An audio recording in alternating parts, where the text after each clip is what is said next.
Hello everyone. ఈరోజు మనం discuss చేయబోయే టాపిక్ సెంటర్ స్టేట్ రిలేషన్స్, కేంద్ర రాష్ట్ర ప్రభుత్వ సంబంధాలు. యాక్చువల్గా ఈ టాపిక్ని 2 డైమెన్షన్స్లో చూడాలి. ఏంటంటే, ఒకటి మన కాన్స్టిట్యూషనల్ ప్రొవిజన్స్ ప్రకారం, అంటే యాక్ట్లో ఏం చెప్పారు అని చెప్పి వీటిని అర్థం చేసుకోవాలి. సెకండ్ థింగ్, వాటి మధ్యనే ఏంటి ప్రాబ్లం, అసలు ఏంటి సెంటర్కి స్టేట్కి అంటే కొంచెం కరెంట్ అఫైర్స్తో కలిసినట్టు ఉంటుందన్నమాట ఈ విషయం. అలా మనకు ముందున్న హిస్టరీని చూడాలి, ఇప్పుడు ఏమన్నా కరెంట్ ఇష్యూస్లో ఉన్నాయో కూడా చూడాలి. థర్డ్ థింగ్ ఏంటంటే, కొన్ని కమిటీస్ని రికమెండ్ చేశారు, కొన్ని కమిటీస్ని వేశారు. అటు సెంట్రల్ గవర్నమెంట్ కానీ స్టేట్ గవర్నమెంట్స్ కానీ ఇట్లా కమిటీస్ వేసాయి. అలాగే ఏఆర్సీస్ కూడా. అన్నిటినీ కలిపి వీళ్ళ రికమెండేషన్స్ ఏంటో కూడా చూడాలి. ఓకే, ఇప్పుడు ఈ వీడియోలో నేనేం చేస్తున్నా అంటే ఈ యాక్ట్కి సంబంధించిన డీటెయిల్స్ గురించి మాట్లాడతాను. ఓకేనా? ఈ యాక్ట్కి సంబంధించిన డీటెయిల్స్ మాట్లాడే ముందు ఫస్ట్ మనము ఈ సెంటర్ స్టేట్ రిలేషన్స్ అన్నది ఎక్కడ మెన్షన్ చేస్తున్నారో మన యాక్ట్లో తెలుసుకోవాలి. ఓకే, పార్ట్ 11 మీరు చూసారంటే పార్ట్ 11లో సెంటర్ స్టేట్ రిలేషన్స్ని చెప్తున్నారు. అవి ఎలాంటి రిలేషన్స్ అని కూడా అక్కడే చెప్తున్నారు. ఏంటి? లెజిస్లేటివ్ రిలేషన్స్, అలాగే అడ్మినిస్ట్రేషన్ సంబంధించినవి, అడ్మినిస్ట్రేటివ్ రిలేషన్స్. ఇవి ఎక్కడి నుంచి ఉన్నాయంటే ఆర్టికల్ 245 నుంచి 255 వరకు. అలాగే అడ్మినిస్ట్రేటివ్ రిలేషన్స్ అయితే ఆర్టికల్ 256 నుంచి 263 వరకు. అంటే శాసనాధికారాలని అలాగే పరిపాలనాధికారాలు ఏంటి అన్నవి కూడా ఇక్కడ మాట్లాడతామని అర్థం. పార్ట్ 11లోకి వచ్చేసరికి మనం. ఓకేనా? ఫస్ట్ మనం ఏం చేద్దామంటే ఈ టాపిక్ని ఎక్కడెక్కడ అంటే ఓవర్లాప్ అవుతూ ఉంటుంది కొన్ని దగ్గర ఈ టాపిక్. ఎట్లా? సపోజ్ ఇక్కడ చూడండి, మనకు ఫెడరలిజం అనే ఒక బేసిక్ కాన్సెప్ట్ తెలిసి ఉండాలి కదా. మనకు కొన్ని వర్డ్స్ కాన్స్టిట్యూషన్ స్టార్ట్ చదువుతున్నాం అన్నప్పుడు కొన్నిటికి అర్థాలు అనేవి మీకు క్లారిటీగా ఉండాలి. ఫెడరలిజం కానీ, పార్లమెంటరీ ఫామ్ ఆఫ్ గవర్నమెంట్ కానీ, నెక్స్ట్ బేసిక్ స్ట్రక్చర్ ఫ్యూచర్స్ అనేది కానీ, సెక్యులరిజం అనే కాన్సెప్ట్స్ కానీ కొంచెం ఐడియా ఉండాలి. ఇట్స్ ఓకే, లేకపోయినా పర్లేదు. ఇక్కడ మనం మాట్లాడేది ఫెడరలిజం అని ఉంది కదా. ఈ ఫెడరలిజం అంటే సమాఖ్య. ఈ ఫెడరలిజం సంబంధించి చాలా ప్రొవిజన్స్ ఉన్నాయి. ఫెడరలిజం ఎక్కడెక్కడ మనకు కనిపిస్తుంది అన్నట్లుగా. ఎక్కడ అంటే సెంటర్కి స్టేట్కి ఏ విధమైన రిలేషన్స్ ఉన్నాయి ఇండియాలో అన్నది. ఒకటి, సెంటరే యునానిమస్గా పవర్ అయి ఉండొచ్చు కదా, లేకపోతే స్టేటే స్ట్రాంగ్ అయి ఉండొచ్చు కదా. అవును కదా? సెంటరే కంప్లీట్ స్ట్రాంగ్ అయితే దాన్ని యూనిటరీ గవర్నమెంట్ అంటాం. అవునా? అలాగే స్టేటే కంప్లీట్ ఫ్రీడమ్ అయితే అప్పుడు 1947కి ముందు మన వాళ్ళు ఉన్నారు కదా, నీ రాజ్యం నాది, నా రాజ్యం నాది, ఎవరి రాజ్యం వాళ్ళదని. ఒక స్టేట్ అనే ఒక నేషన్ అనే కాన్సెప్ట్ అప్పుడు రాదనమాట ఎప్పుడు స్టేట్గా ఉంటే. అందుకనే కదా మనకు యూరోపియన్స్ రావడం, వాళ్ళ వలస పాలనలోకి వెళ్ళడం దాదాపు 200 సంవత్సరాలు అయింది. 200 సంవత్సరాలు పట్టింది. మళ్ళీ దాని నుంచి మళ్ళీ మనం నార్మల్ పీపుల్ లాగా స్వేచ్ఛగా హ్యాపీగా బతకడానికని, మన రైట్స్ మనతో ఉండడానికి, ఎవరో బానిసల చేతిలో బతకకుండా ఉండడానికి కదా. అందుకని మన కాన్స్టిట్యూషనల్ థింకర్స్ ఏం చేశారంటే, సెంటరు స్టేటు చూసినప్పుడు స్టేట్కి ఫ్రీడమ్ ఇస్తాం, కానీ under the purview of centre. ఓకేనా? ఇక్కడ చాలామందికి అర్థం కానీ మర్చిపోయే విషయం ఏంటంటే, సెంటర్కి ఒక టెరిటరీ ఉంటుంది అంతే కదా. తెలంగాణకు ఒక టెరిటరీ, ఆంధ్రప్రదేశ్కి ఒక టెరిటరీ, తమిళనాడుకో. కానీ సెంటర్కి ఏమైనా టెరిటరీ ఉందా? లేదు కదా. కానీ ట్యాక్సెస్, సపోజ్ ఎగ్జాంపుల్ SGST తీసుకుంటారు, మీరు కడుతున్నారు. సెంటర్ లేదు కదా, ఎక్కడ గవర్న్ చేస్తున్నా అయినా సెంటర్ కడుతున్నాం కదా మనం ట్యాక్స్ అనేది కూడా. ఓకేనా? అర్థమవుతుందా చెప్పేది? అట్లా అనమాట. సెంటర్కి స్టేట్కి డిఫరెన్స్ ఉంది. కొన్ని కొన్ని అబ్జర్వ్ చేస్తూ రండి. అందుకని మన కాన్స్టిట్యూషనల్ థింకర్స్ ఏం చేశారంటే ఇలా డిస్ట్రక్షన్ అనేది జరగకూడదు. మీకు ఇదే కాన్సెప్ట్ కొంచెం పార్ట్ 1లో యూనియన్ టెరిటరీస్ దగ్గర మనం ఇలాగే మాట్లాడతాం. ఆర్టికల్ 3, ఆర్టికల్ 2 అక్కడ. ఓకేనా? ఏం చేసినా ఫైనల్గా ఏంటండి మనం ఆలోచించేది, మన స్టేట్ అంతా ఒకటిగా ఉండాలి, మన స్టేట్కి సావర్నిటీ ఉండాలి, మనం ఏమనుకుంటున్నాం మన దేశానికంటూ ఒక విధానం ఉంటుంది, ప్రపంచ పటంలో మన దేశాన్ని గ్రేట్గా నిలవాలి. ఇదే కదా ఏ దేశానికైనా ఉంటుంది. అట్లాగే మంది కూడా, కానీ తీసుకునే అప్రోచెస్ వేరుగా ఉంటాయి. ఇక్కడ ఇండియన్ కాన్స్టిట్యూషన్ వచ్చేటప్పటికి మన కాన్స్టిట్యూంట్ అసెంబ్లీ ఏం చేసింది అంటే సెంటర్ని కొంచెం స్ట్రాంగ్ చేసింది అనమాట. అట్లని స్టేట్కి పవర్స్ తగ్గించిందని కాదు, స్టేట్ పవర్స్ స్టేట్స్కి ఇస్తూనే సెంటర్ని కొంచెం పెంచింది. అందుకని మన కాన్స్టిట్యూషన్లో ఎక్కడా కూడా ఫెడరలిజం అనే మాట మనం వాడలేదు. ఇది చాలా చాలా ఇంపార్టెంట్, మీరు గుర్తుపెట్టుకోవాలి. ఫెడరలిజం మనం ఎక్కడ వాడలేదు. మన స్పిరిట్ యూనిటరీగా ఉంటుంది, ఇది మాత్రం గుర్తుండాలి మీకు. అందుకే ఫెడరలిజం బదులు మనం వాడిన పదం ఏంటంటే యూనియన్ ఆఫ్ స్టేట్స్. ఈ పదాన్ని మనం యూజ్ చేసాం. ఓకేనా? ఫెడరలిజం అని మనం ఎక్కడ యూజ్ చెయ్యలేదు. రైట్? ఓకే. ఇంకొకటి, ఈ కాన్సెప్ట్ ఇప్పుడు మనమే కొత్తగా తీసుకొచ్చామా అంటే మన కాన్స్టిట్యూషన్ అసెంబ్లీ మాత్రమే తీసుకొచ్చిందా, ముందు ఎక్కడా లేదా అని డౌట్ వస్తుంది. లేదండి, ముందు కూడా ఉంది. ఎక్కడంటే 1935 గవర్నమెంట్ ఆఫ్ ఇండియా యాక్ట్.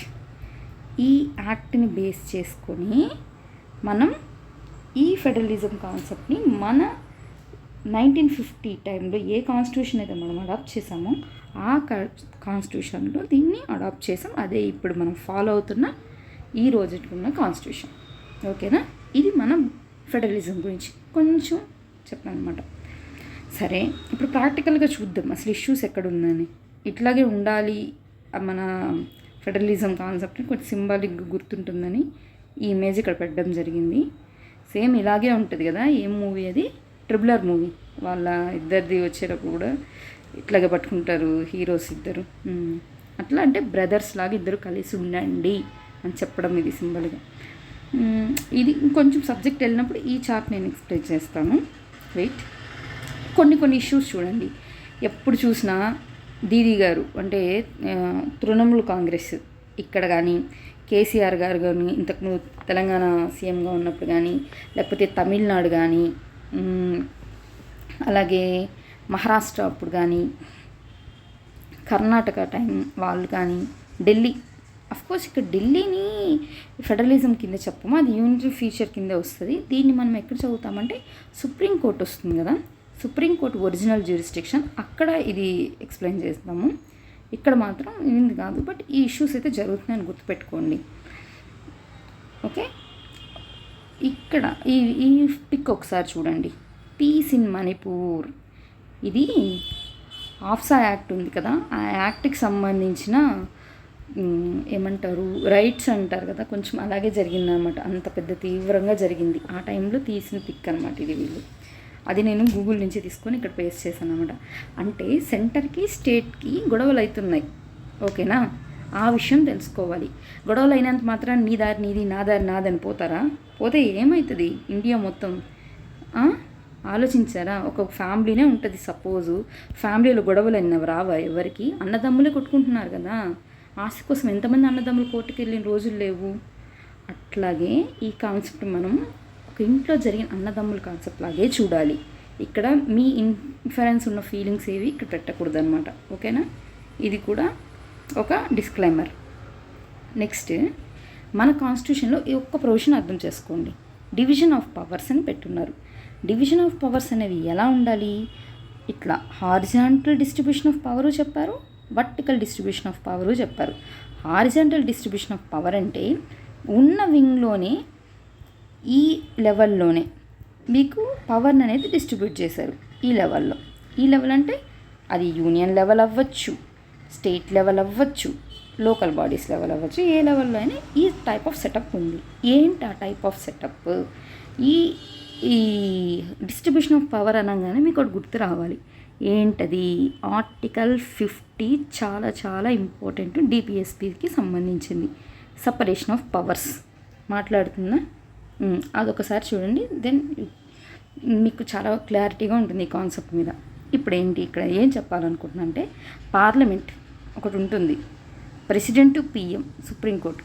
అంటే ఇండైరెక్ట్గా ఏం చెప్తున్నారంటే, లెజిస్లేటివ్ పవర్ ఒకటి ఉంది, ఎగ్జిక్యూటివ్ పవర్ ఒకటి ఉంది, అలాగే మీ అందరి మీద చెక్ జ్యుడిషియరీ పవర్ ఉంది. లెజిస్లేటివ్ వాళ్ళు ఏం చేస్తారు?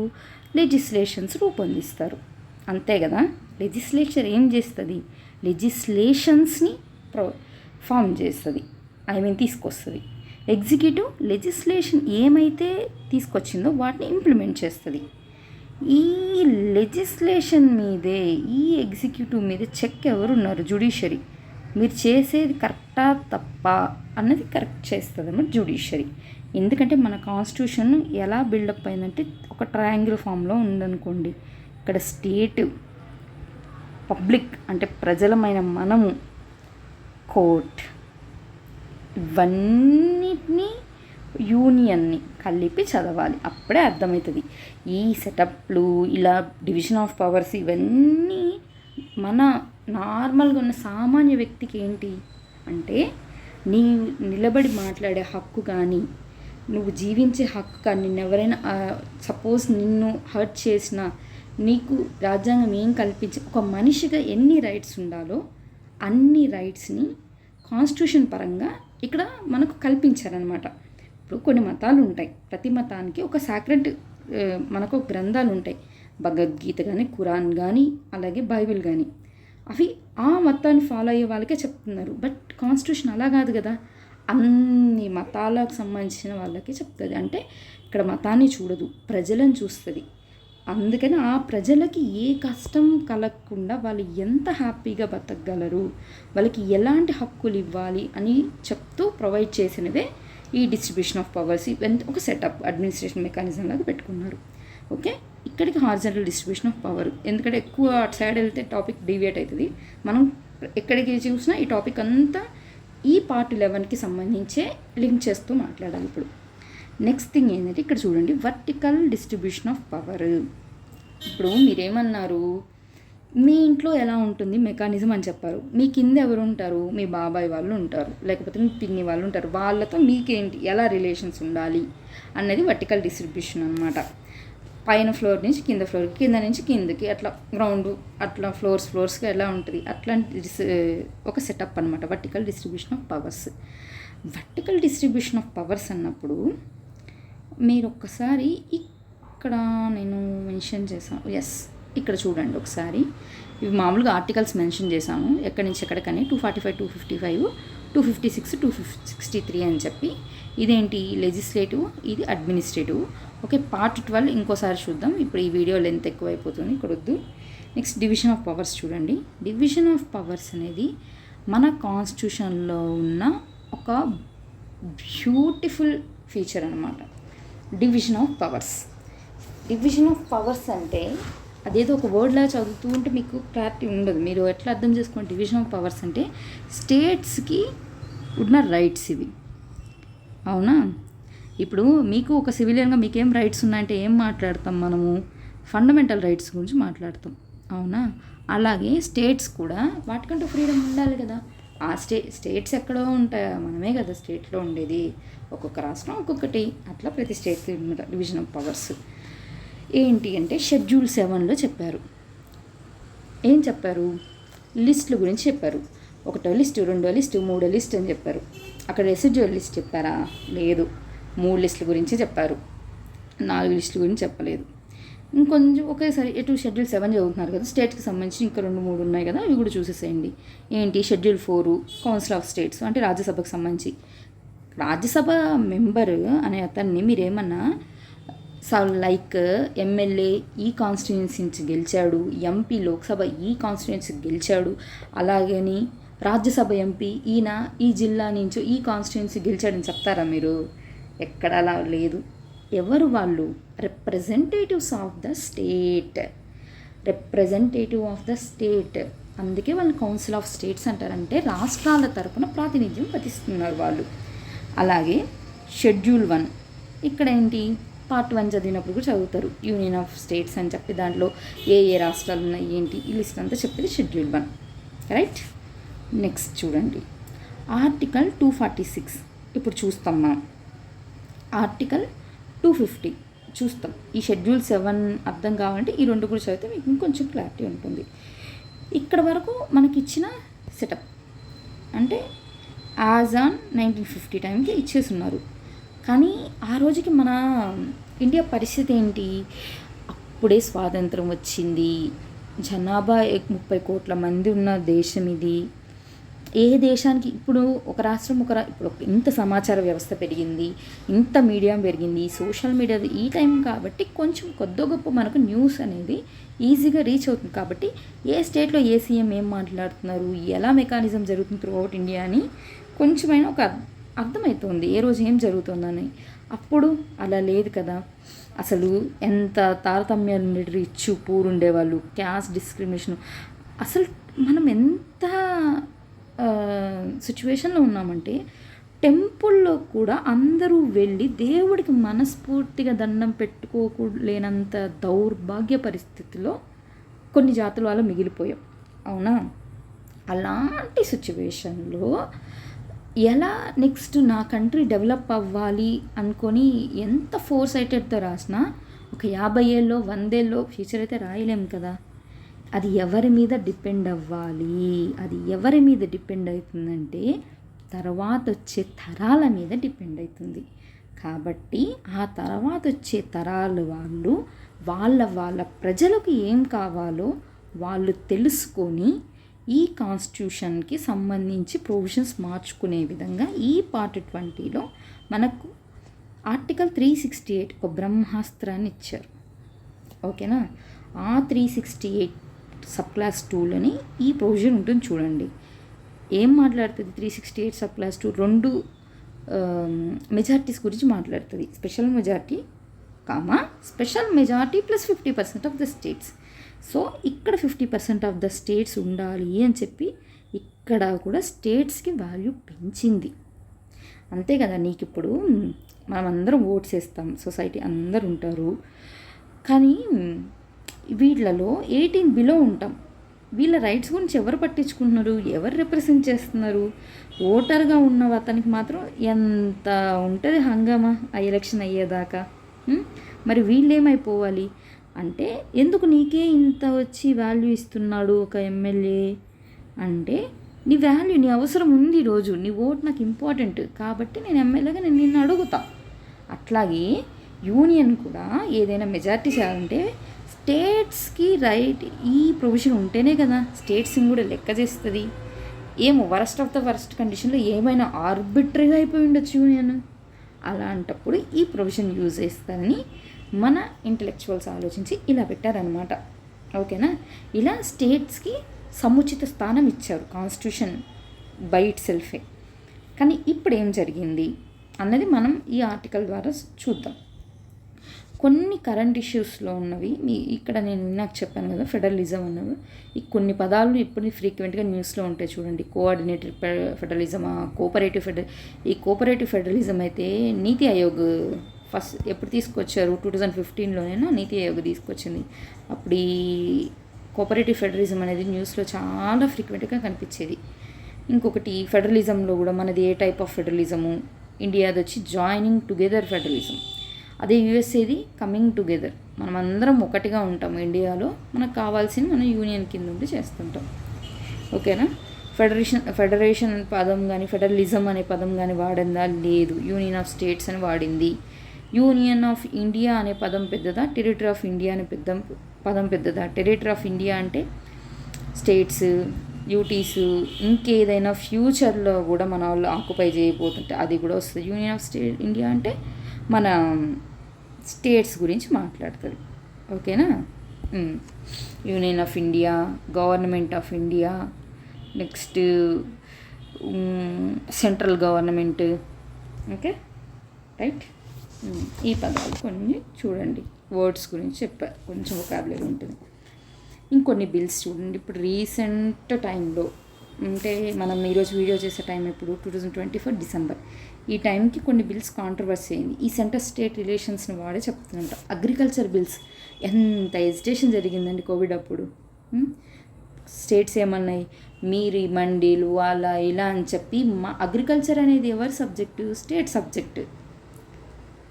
మీరు ఈ ఓకే చూడండి, అగ్రికల్చరు స్టేట్ సబ్జెక్టు ఎంట్రీ 14లో ఉంటుంది. ఎంట్రీ 14 అప్పుడు గొడవైంది. లేబర్ కోడ్స్ తీసుకొచ్చారు కదా, 4 లేబర్ కోడ్స్, అప్పుడు గోల్ అయింది. మా కంకరెంట్ లిస్ట్ కదా దీని మీద చేసిన కోవిడ్ అప్పుడు NDMA యాక్ట్ కింద వాడి అందరి ఇంట్లో ఉండాలి అన్నట్టుగా చెప్పారు కదా ఆ టైంలో. Next national education policy, education concurrent subject కదా, ఇట్లా మీరు స్టేట్లోకి ఇన్వాల్వ్ అవ్వాలని చూస్తున్నారు, యూనియన్ స్టేట్ని డైల్యూట్ చేయాలని చూస్తున్నారు అని చెప్పి GST best example 279A article. GST economic reforms అంటే మానిటరీ పరంగా కూడా ఆంక్షలు చెప్తోంది స్టేట్ గవర్నమెంట్స్కి అన్నట్టుగాను. FRBM act, national pension system, PM Gati శక్తి, వీటన్నిటి మీద అలిగేషన్స్ వచ్చినప్పుడు హిందీ లాంగ్వేజ్ ఎప్పుడు గొడవ ఉంటుంది. తమిళనాడు ఇష్యూ, తమిళనాడు స్టేట్ దగ్గర నుంచి వచ్చినప్పుడు మణిపూర్, ఇది చాలా చాలా చాలా న్యూస్లో ఉన్నప్పుడు ఎంతమంది వచ్చి బయటకు వచ్చి స్ట్రైక్ చేశారు కదా వీటి మీద. Armed forces special provisions act, AFSPA act చూడండి. ఇక్కడ నేను ఫెడరలిజం అన్నప్పుడు గవర్నరు ఆల్ ఇండియా ఇవన్నీ సపరేట్, మళ్ళీ అవి ఇంకా ఎజిటేషన్స్ ఉన్నాయి. బట్ ఈ బిల్స్ సంబంధించి ఇప్పుడు ఇష్యూలో ఉంది. ఈ బిల్స్ ఎందుకు బిల్స్ ఎప్పుడు చేస్తారు, దేని బేస్ చేసుకొని చేస్తారు, నీకున్న సబ్జెక్ట్స్ ఏంటి, వాటి మీద గురించి మాట్లాడతారు. వాటి మీదే కదా చేసుకుంటారు. అంటే లిస్ట్ 1, లిస్ట్ 2, లిస్ట్ 3 అని చెప్తారు. ఈ లిస్ట్ 1, లిస్ట్ 3లో ఏమున్నాయో షెడ్యూల్ 7లో చెప్తారు. ఎవరెవరికి ఏ అధికారాలు ఉన్నాయి, డిస్ప్యూట్స్ వస్తే ఎలా చెయ్యాలి అన్నది వచ్చేసి ఇప్పుడు ఈ పార్ట్ 11లో మీకు అర్థమవుతుంది చదివితే. ఓకేనా? అది అందువల్ల ఈ బిల్స్ని కోట్ చేశాను అన్నమాట నేను ఇక్కడ. Okay right. ఇప్పుడు అసలు యాక్ట్లో ఏం చెప్పారో చూద్దాం. ఇది నేను బేర్ యాక్టే తీసుకున్నాను, ముందు వీడియోస్లో కూడా ఇట్లాగే చేస్తున్నాను కదా, ఇది బేర్ యాక్ట్ నుంచే తీసుకొని చెప్తున్నాను అనమాట. ఒక్కసారి చూడండి, కొంచెం గ్యాప్ తీసుకున్నాం. రైట్, ఇక్కడ ఏమన్నారు హెడ్డింగ్ చూడండి, part 11. Okay, relations between union and the state. ఏం రిలేషన్స్ అంట? Legislative relations. ఏమంటున్నారు ఇక్కడ? డిస్ట్రిబ్యూషన్ ఆఫ్ లెజిస్లేటివ్ పవర్స్ ఎలా ఇచ్చున్నారు అంటున్నారు. extent of laws made by parliament and the legislature of states. అంటే పార్లమెంట్ అట్లాగే రాష్ట్ర శాసనసభలు వాటి చట్ట పరిధి ఏంటి అన్నది ఇక్కడ మాట్లాడుతున్నాం అన్నమాట. ఓకే, ఏంటి ఎవరెవరు ఏం చేస్తున్నారు? The subject to the provisions of this constitution, parliament make laws for the whole, observe చేయండి, for the whole or any part of the territory of India, and the legislature of state make laws for the whole or any part of the state. ఓకేనా? అది సింపులే కదా, అర్థమైంది. Parliament దానికి సంబంధించిన టెరిటరీకి, అలాగే what to say దానికి సంబంధించిన total ఇండియాకి సంబంధించి, స్టేట్కి సంబంధించిన టెరిటరీలో చేస్తుంది అని చెప్తున్నారు. నెక్స్ట్ ఏమంటున్నారు? No law made by parliament shall be deemed to be invalid on the ground that it would have, ఏమంటున్నారు? It would have extraterritorial operation. Extraterritorial operation అంటే ఏం చెప్పాలనుకుంటున్నారంటే, ఇప్పుడు షెడ్యూల్ 5 ఉందా? షెడ్యూల్ 5లో వేటికి సంబంధించి ఉంటుంది? షెడ్యూల్డ్ క్యాస్ట్కి సంబంధించిన ప్రావిన్సెస్ ఎలా వాటిని గవర్న్ చేయాలి అని చెప్పి ఎవరితో గవర్నర్తో చేపిస్తూ ఉంటుంది. అలాగే షెడ్యూల్ 6 ఏంటిది? AMTM, అస్సాం, మేఘాలయ, త్రిపుర, మిజోరం. ఇక్కడ కూడా ఏంటి? కన్సర్న్ గవర్నరు అలాగే ప్రెసిడెంట్. నెక్స్ట్ షెడ్యూల్ 7 దగ్గరికి వచ్చేసరికి ఏంటి, యూటీస్కి సంబంధించి యూటీస్ ఎన్ని ఉన్నాయి, యూటీస్ ఎన్ని ఉన్నాయి మనకు, 7 ఉన్నాయి కదా. ఏంటవి, Delhi, Puducherry, Chhattisgarh, Chandigarh, next Andaman Nicobar, Lakshadweep, Dadra Nagar Haveli, Daman Diu, right. Jammu Kashmir, Ladakh, okay. వీటికి ఏంటి, ప్రెసిడెంట్ డైరెక్ట్గా రూల్ చేస్తున్నాడు, రైట్. ఇలా మనం డివైడ్ చేసుకోండి. స్టేట్స్ ఉన్నాయి మనకు, అలాగే స్టేట్స్తో పాటు మనకి ఏమున్నాయి, షెడ్యూల్ ఏరియాస్ ఉన్నాయి, అస్సాం, మేఘాలయ సెన్సిటివ్ ఏరియాస్ ఉన్నాయి, యూటీసీ ఉన్నాయి. ఇలా 4 టైప్స్ ఆఫ్ ఏరియాస్ ఇండియాలో ఉంది ఇప్పుడు ప్రజెంట్. దీనికి కంటిన్యూషన్గా ఏం చెప్తున్నారు అంటే 246 ఏం చెప్తోందంటే, subject matter of laws made by parliament and the legislature of states. అంటే ఏంటి సబ్జెక్ట్ మ్యాటర్ ఆఫ్ లాస్ అంటే, పార్లమెంటు నువ్వెక్కడ చేయాలి, స్టేట్ నువ్వెక్కడ చేయాలి అన్నది నేను ఈ ఆర్టికల్లో చెప్తున్నా అంటారు. అందుకని 246 చాలా ఇంపార్టెంట్. 246 అనగానే మీకు లిస్టులు గుర్తు రావాలి. ఈ లిస్టులలో ఏమున్నాయో మీకు ఎక్కడ చెప్తుంది, షెడ్యూల్ 7లో చెప్తుంది. కానీ ఈ లిస్ట్ ఏ లిస్ట్ ఉన్నాయి అంటే ఎన్ని లిస్టులు ఉన్నాయి, ఏ లిస్ట్కి ఎవరు అథారిటీ అన్నది ఇక్కడ చెప్తారనమాట. ఏం చెప్తుంది, not with standing anything in class 2 class 3, 2ని 3ని కొట్టేయమని చెప్తుంది. ఏం చెప్తున్న తర్వాత, parliament has exclusive power to make laws with respect to any of the matters enumerated in the list 1 in the 7th schedule. 7th షెడ్యూల్లో ఏమైతే చెప్పారో లిస్ట్ 1లో వాటన్నిటికీ సంబంధించి ఎవరికి రైట్ ఉందంటే ఇక్కడ పార్లమెంట్కి రైట్ ఉంది అని చెప్తోంది. ఓకేనా. నెక్స్ట్ మళ్ళీ సెకండ్ చూడండి, not with standing anything in class 3 parliament and subject to clause 1 the legislature of any state also have the power to make laws with respect to any of the matters enumerated in the list 3 in the 7th schedule. మీరు union list సంబంధించేమో పార్లమెంట్కి చెప్పారు, list 3కి వచ్చేసి స్టేట్కి ఉంది అన్నారు కదా, ఆ స్టేట్తో పాటు పార్లమెంట్కి కూడా రైట్ ఉంది అని చెప్తున్నారు. ఓకే. ఇక్కడ మామూలుగా అందరం ఏమనుకుంటాం అంటే ఒకటి లిస్ట్ 1, లిస్ట్ తర్వాత లిస్ట్ 3 అట్లా అనుకుంటాం. కానీ ఇక్కడ ఏం చెప్పారు, లిస్ట్ 3కి సంబంధించింది మాట్లాడారు. ఇక్కడ పార్లమెంట్ లిస్ట్ 1కి, సెకండ్ పార్లమెంట్ లిస్ట్ 3కి సంబంధించి మాట్లాడారు. ఓకే. 4th వన్ చూడండి, థర్డ్ మళ్ళీ చూద్దాం. Parliament has power to make laws with respect to any matter for any part of territory of India not included in అని బ్రాకెట్లో స్టేట్ పెట్టాడు. Not with standing that such matter is a matter enumerator in the state list. State లిస్ట్లో ఏవైతే subjects ఉన్నాయో అలాంటి సబ్జెక్ట్సే కొన్ని టెరిటరీస్కి పార్లమెంటే చెయ్యొచ్చు అని చెప్తున్నారు. అవి ఎవరెవరికి అంటే ఇప్పుడు చెప్పాను కదా, షెడ్యూల్ 5, షెడ్యూల్ 6లో ఉన్న వాటికి యూటీస్కి అనమాట. అవన్నీ స్టేట్ లిస్ట్లో ఉండవు కదా, అంటే ఎక్కడ స్టేట్ లాగా కన్సిడర్ చేయం కదా, అయినా వాళ్ళకి గవర్నెన్స్ కావాలి కదా, వాళ్ళకి ఎవరు లాస్ చేయాలి అంటే పార్లమెంట్ చేస్తుంది అని చెప్తున్నారు. ఓకే. ఇదే ఒక క్వశ్చన్గా కూడా అడగచ్చు మనల్ని, రైట్. నెక్స్ట్ ఇక్కడ చూడండి, అసలు కింగ్ వస్తున్నాడు ఇప్పుడు. Subject to clause 1 and clause 2 the legislature of any state has exclusive power to make laws for such state or any part thereof with respect to any of the matters enumerated in the list 2 in the 7th schedule, right. List 2 కింద 7th షెడ్యూల్లో ఏమైతే చెప్పారో అవన్నిటికీ ఎవరికి right ఉంది అంటున్నారు, స్టేట్కి right ఉంది అని చెప్తున్నారు. ఓకే.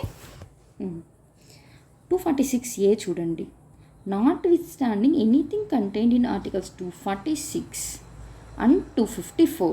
56 అంటే ఇక్కడ చూసాం లిస్ట్ 1, లిస్ట్ 2, లిస్ట్ 3 అని. 254 ఏం చెప్తుందో చూద్దాం. Parliament and subject to class 2 the legislature of every state have power to make laws with respect to goods and service tax, GST.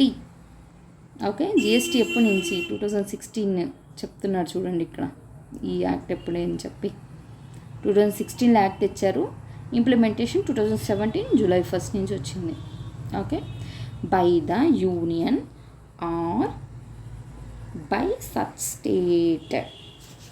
Okay, అంటే ఏం చెప్తున్నారంటే 246 అలాగే 254 ఆర్టికల్స్లో ఏం చెప్పినా సరే గూడ్స్ అండ్ సర్వీసెస్ పైన కేంద్ర ప్రభుత్వం విధించే ట్యాక్సెస్కి సంబంధించి పార్లమెంట్ చట్టాలు చేస్తుంది.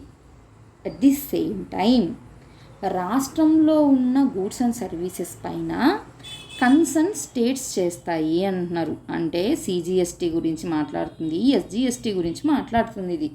అది వాళ్ళ బాధ. నెక్స్ట్ ఇక్కడ కొంచెం దూరం వెళ్ళిపోయింది. 246 కంటిన్యూషన్ అనేది ఇక్కడ చూడండి. అలాగే 246 కంటిన్యూషన్లో ఏం చెప్పారంటే ఇంకొకటి, Parliament has exclusive power to make laws with respect to goods and service tax where supply of goods or services or both takes place in the course of interstate trade or commerce. The explanation ఏం చెప్తున్నాడు దీనికి, the provision of this article shall in respect of goods and services tax. ఇక్కడ title mention చేశారు చూడండి, goods and service tax referred in clause 5 of article 279. అక్కడికి వెళ్ళాం మనం 279, 280 తర్వాత ఏంటి 280 అంటే ఫైనాన్స్ కమిషనే కదా, దానికి ముందు ఉన్నది 279లో క్లాస్ 5లో చెప్పిన దాని గురించి మాట్లాడుతుంది. Take effect from the date recommended by goods and services tax council. ఇక్కడ ఎవరి గురించి చెప్తున్నాడు, జిఎస్టీ కౌన్సిల్ గురించి మాట్లాడుతున్నారు ఇక్కడ. అంటే ఏం చెప్తున్నారు, ఇంటర్ స్టేట్ ట్రేడ్ ఉంది కదా, ఆ ట్రేడ్లో పార్ట్గా గూడ్స్ అండ్ సర్వీసెస్ జరిగితే లేక రెండు జరిగిన, గూడ్సే కాదు కదా, గూడ్స్ ప్లస్ సర్వీసెస్ కూడా జరగాలి, దానికి సంబంధించి రూల్స్ లాస్ ఫ్రేమ్ చేసే రైట్ పార్లమెంట్కి ఉంది అని చెప్తున్నారు. అంటే ఏం చెప్తున్నారు, ఇండైరెక్ట్గా ఐజిఎస్టీ మీద లాస్ చేసే రైట్ పార్లమెంట్కి ఉంది అని చెప్తున్నారు. అదే విధంగా ఎక్స్ప్లెనేషన్లో ఏమంటున్నారంటే 279A క్లాస్ 5లో ఏవైతే గూడ్స్ అండ్ సర్వీసెస్గా చెప్పున్నారో వాటికి మాత్రం జిఎస్టీ కౌన్సిల్ చెప్తుంది అని చెప్తున్నారు. అంటే పార్లమెంట్కి ఇక్కడ పవర్ లేదు. ఒక్క ఈ క్లాస్ 5లో ఏమున్నాయో వాటికి సంబంధించి జిఎస్టీ కౌన్సిల్ చెప్తుంది అని ఇక్కడ చెప్పారనమాట. ఒక్కసారి బ్రీఫ్గా చూడండి ఏం చెప్పారు అని చెప్పి. అంటే 245 ఏం చెప్పింది, 246 ఏం చెప్పింది, 246 ఏం చెప్పింది, 245, 246, 246A ఇప్పుడే చదివింది 246A. దీని గురించి తెలుసుకుని 246A ఒక క్లాసు, సెకండ్ టూ క్లాసెస్ చెప్పింది మొత్తం. ఫస్ట్ క్లాస్లో ఏం చెప్పింది సింపుల్గా మీరు ఎట్లా గుర్తుపెట్టుకుంటారంటే ఎస్జిఎస్టీ గురించి మాట్లాడింది. ఎస్జిఎస్టీ గురించి ఎవరికి రైట్ ఉంది, పార్లమెంట్కి ఉంది. సిజిఎస్టీకి, అదే ఎస్జిఎస్టీకి అయితే ఎవరికి రైట్ ఉందని చెప్పింది, స్టేట్కి రైట్ ఉందని చెప్పింది. సెకండ్ థింగ్ ఏం చెప్పింది, ఐజిఎస్టీ గురించి మాట్లాడింది. ఐజిఎస్టీకి ఎవరికి రైట్ ఉందంట, పార్లమెంట్కి రైట్ ఉందని చెప్పింది. అలా కాకుండా క్లాస్ 5 ఉంది, ఎక్కడుందంటే ఇది ఆర్టికల్ 279Aలో ఉంది. ఈ ఒక్కదానికి సంబంధించి మాత్రం ఎవరికి రైట్ ఉందంట, జిఎస్టీ కౌన్సిల్కి ఉంది అని చెప్పింది. ఇక్కడ మీరు అబ్జర్వ్ చేస్తే ఇక్కడ కొంచెం ఇది ఏమంటారు మెన్షన్ చేశారు, కానీ ఇంకా మనం డిస్ట్రిబ్యూషన్ ఆఫ్ పవర్స్ అంటే ఫినాన్షియల్ రిలేషన్స్కి వెళ్తే ఇంకా క్లారిటీగా అర్థమవుతుంది. ఎందుకంటే క్లియర్గా ఉండాలి కదండి, సెంటర్ ఏంటి, స్టేట్ ఏంటి, మీ బాధ్యతలు ఏందని. లేకపోతే లేసి సెంటర్ వీళ్ళ మీదకి పోతుంది, స్టేట్ వీళ్ళ మీదకి పోతుంది, రోజు గొడవలకే సరిపోతుంది. లేస్తే ఒరిజినల్ జ్యూరిస్డిక్షన్ అని చెప్పి సుప్రీంకోర్టుకి, ఇట్లా రోజు గొడవలు, కోర్టులు, కేసులు అంటే ఇంక గవర్నెన్స్ ఎక్కడ ఉంటుంది, ఇంక ప్రజలు ఏమైపోవాలి కదా. అందుకని మన కాన్స్టిట్యూషన్లో థింకర్స్ ఏం చేశారంటే క్లియర్ కట్గా చెప్పారనమాట ఎవరెవరికి ఏంటేంటి అనేది. ఇప్పుడు కొంచెం 245ని 246ని చూద్దాం. 245లో ఏంటి, 2 సెక్షన్స్ ఉన్నాయి. ఒక సెక్షన్ ఏం చెప్పారు, పార్లమెంటు స్టేట్ వేటి బౌండరీస్లో అవి చట్టాలు చేస్తుంది అని చెప్పింది. సెకండ్ థింగ్ ఏంది, ఎక్స్ట్రా టెరిటోరియల్ ఉంది పార్లమెంట్కి, అంటే నాకు చెప్పాను కదా యూటీస్కి, అలాగే షెడ్యూల్ ఏరియాస్కి, అలాగే ఏఎంటీఎం అస్సాం మేఘాలయ త్రిపుర 4 వాటికి కలిపి పార్లమెంట్కి ఎక్స్క్లూజివ్ రైట్ ఉంది అని చెప్పింది. ఓకే, ఇక్కడ వరకు చెప్పింది బాగుంది 245లో. ఇది ఇంప్లిసిట్గా చూస్తే ఏమైతుందంటే ఇవి ఎవరికి ఉంది రైట్ అని చెప్పింది, పార్లమెంట్కి రైట్ ఉందని చెప్పింది. అవునా, పార్లమెంట్కి, అలాగే స్టేట్ లెజిస్లేటివ్ అసెంబ్లీ కూడా తీసుకోండి, దానికి కూడా రైట్ ఉంది అనుకున్నాం. ఉంది. పార్లమెంటు స్టేట్ లెజిస్లేటివ్ అసెంబ్లీ సంవత్సరం పొడవునా ఉంటాయా? ఉంటుందా? ఉండదు. సంవత్సరం పొడవునా ఉండదు. అప్పుడు మరి ఎవరు చేయాలి వీటిని, ఎవరు వీటిని ఇంప్లిమెంట్ చేయాలి, వీటిని ఎవరు చూసుకోవాలి, ఎవరు వీటిని ఇంప్లిమెంట్ చేయాలి? కరెక్టే కదా. అప్పుడు వచ్చిన కాన్సెప్టే ఏంటంటే చాలా చాలా ఇంపార్టెంట్ ఈ పదము,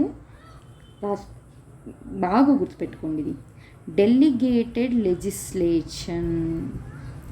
డెలిగేటెడ్ లెజిస్లేషన్ అంటే వీళ్ళకి ఒరిజినల్గా ఉంది పార్లమెంట్కి స్టేట్ లెజిస్లేటివ్, కానీ అవి ఎప్పుడూ నిరంతరాయంగా పనిచేయలేవు. కాబట్టి ఈ పవర్ని ఇక్కడ ఎవరికి ఇస్తున్నారు అంటే కార్యనిర్వాహక వర్గాలు, అంటే ఎవరు, ఎగ్జిక్యూటివ్ పవర్. ఓకే, ఎగ్జిక్యూటివ్కి ఇస్తోంది. ఎగ్జిక్యూటివ్ అంటే గవర్నమెంటేనా? అదే నేను ఎమర్జెన్సీ చెప్పేటప్పుడు కూడా చెప్పా, పార్లమెంట్ అంటే ఏంటి, లోక్సభ రాజ్యసభ ఉంటుంది కరెక్టే. ఈ లోక్సభలో కూడా గెలిచిన వాళ్ళే ఉంటారు, కానీ అందరూ గవర్నమెంట్లో పార్ట్ అవుతారా? అవ్వరు కదా. వాళ్ళు రూలింగ్ పార్టీకి సంబంధించిన వాళ్ళనే, మొత్తం అందరూ ఉన్నా సరే వాళ్ళందరూ గవర్నమెంట్లో పెట్టలేరు. అట్ ది సేమ్ టైం లోక్సభలోనే అపోజిషన్ కూడా ఉంటుంది. అవునా, అది పార్లమెంట్కి సంబంధించిన డిఫరెన్స్. ఎగ్జిక్యూటివ్కి సంబంధించి ఏంటి, ఇది గవర్నమెంట్ డైరెక్ట్గా రూల్ చేసేది, అంటే president, prime minister, council of ministers, వీళ్ళ గురించి చెప్పేది ఏంటి, president, prime minister, council of ministers, వీళ్ళ గురించి మాట్లాడేది గవర్నమెంట్. ఓకే, ఇది క్లారిటీ ఉంది కదా. అందువల్లే ఎగ్జిక్యూటివ్కి వచ్చేసరికి ఈ రైట్ ఉంది. కాబట్టి మనకు నోటిఫికేషన్స్,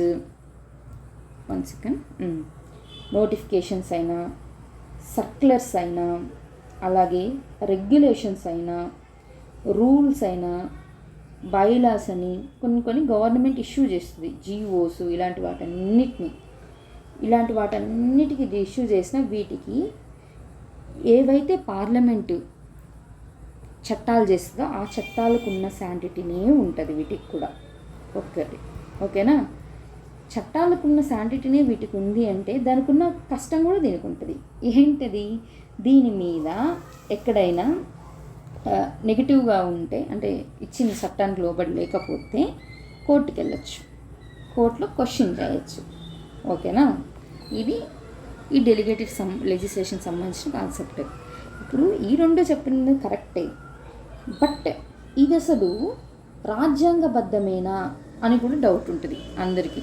అవును కదా, 1 minute, రాజ్యాంగబద్ధమైన అసలు ఇలా ఇచ్చే డెలిగేటెడ్ లెజిస్లేషన్ అనేది అంటే దీనికి సుప్రీంకోర్టు ఏమనింది, ఎస్ ఇది కాన్స్టిట్యూషన్ వ్యాలిడిటీ ఉంది అని చెప్పింది. కాన్స్టిట్యూషన్ వ్యాలిడిటీ ఉంది కాబట్టే వీళ్ళు ఇచ్చే నోటిఫికేషన్స్ ఉన్నాయి కదా, ఆ నోటిఫికేషన్కి కాన్స్టిట్యూషన్ వ్యాలిడిటీ ఉందా లేదా అని మేము జ్యుడిషియల్ రివ్యూ చెయ్యగలము.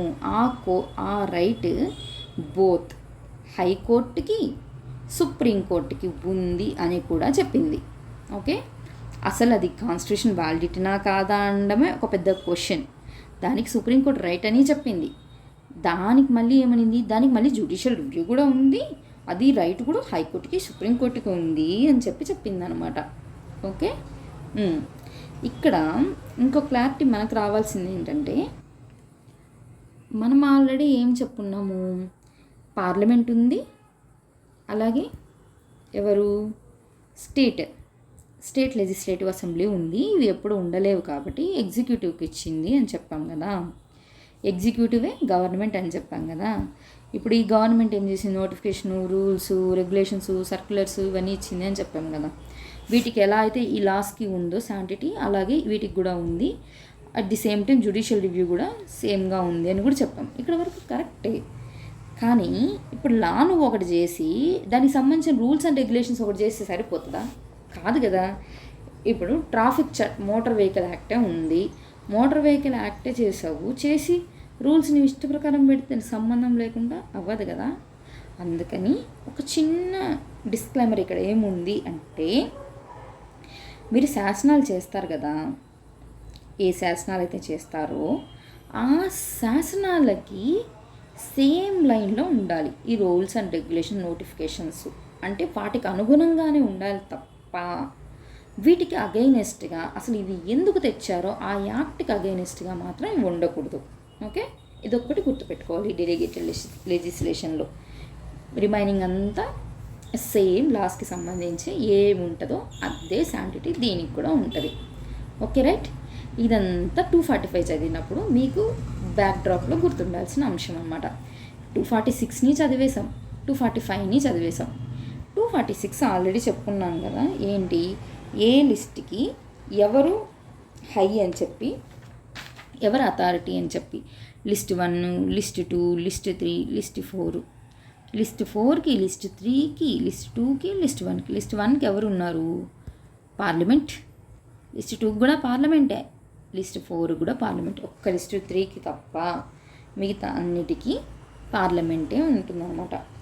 వీటన్నిటి గురించి క్లబ్ చేసి మనము లాస్ట్ 254 అయిపోయిన తర్వాత చదువుదాం 246ని. ఇక్కడే చదివేయచ్చు కానీ కొంచెం డిఫరెంట్గా అనిపిస్తుంది అనమాట, అది వేరు ఇది వేరు అన్నట్టుగా. సో ఇప్పటికి ఇది గుర్తుపెట్టుకోండి. దీని కంటిన్యూషన్గా రిమైనింగ్ ఆర్టికల్స్ చదివి అప్పుడు ఓవరాల్గా 246 ఇంపార్టెన్స్ చూద్దాం. రైట్. ఇప్పుడు ఇక్కడ చూడండి, ఏది మనం 246 వరకు చదివేసాం. రైట్. ఇప్పటి వరకు ఇంకొక ఆర్టికల్ చదవండి. ఇక్కడ 247 power of parliament to provide for the establishment of certain additional courts. Notwithstanding anything in this chapter, Parliament may by law provide for the establishment of any additional courts for the better administration of laws made by Parliament or any existing laws with respect to matter enumerated in the Union List. Union లిస్ట్కి సంబంధించి additional కోర్ట్స్ని form చేసే right ఎవరికి ఉందనేది పార్లమెంట్కి ఉంది అని చెప్పింది.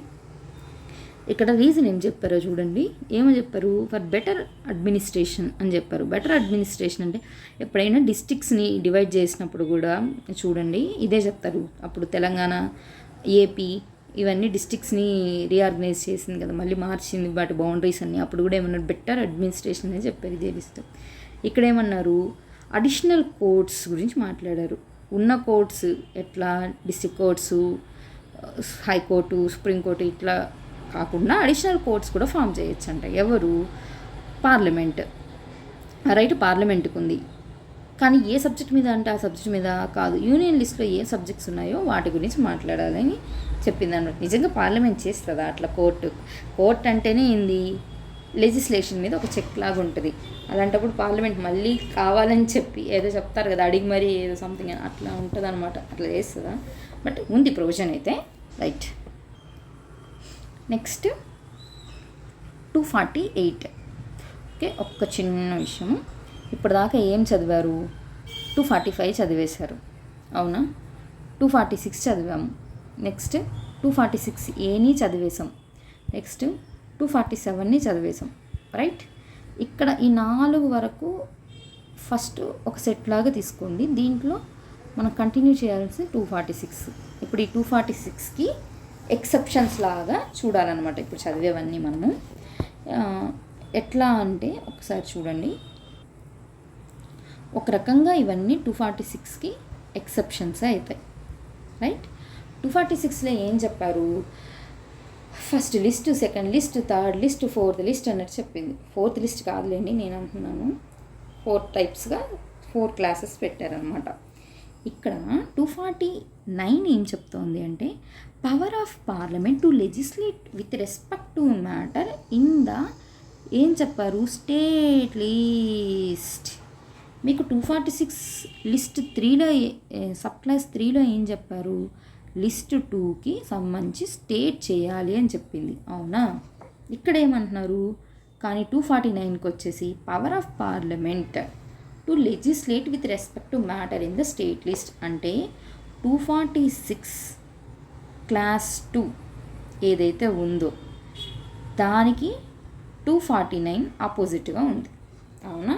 గమనిస్తూ రండి ఎక్కడైతే స్టేట్ పవర్స్ని సెంటర్ తీసేసుకుంటుందో అనే విషయం. కానీ ఎప్పుడంటే అప్పుడు తీసుకుంటుందా, తీసుకోదు. దానికి ఒక రీజన్ ఉండాలి, దానికి ఒక పద్ధతి ఉండాలి. మళ్ళీ ఆ లిస్ట్ని ఒకసారి మనము తీసేసుకున్న తర్వాత మళ్ళీ వాళ్ళకి ఇవ్వాలా లేకపోతే అక్కడే పెట్టుకోవాలి. ఇప్పుడు సపోజ్ మీరు ఒకరు ఉన్నారు, మీ ఫ్రెండ్ ఒకరు ఉన్నారు, వాళ్ళ దగ్గర నుంచి మీరు ఒక వస్తువు ఒక బుక్కే తీసుకోవాలనుకున్నారనుకోండి.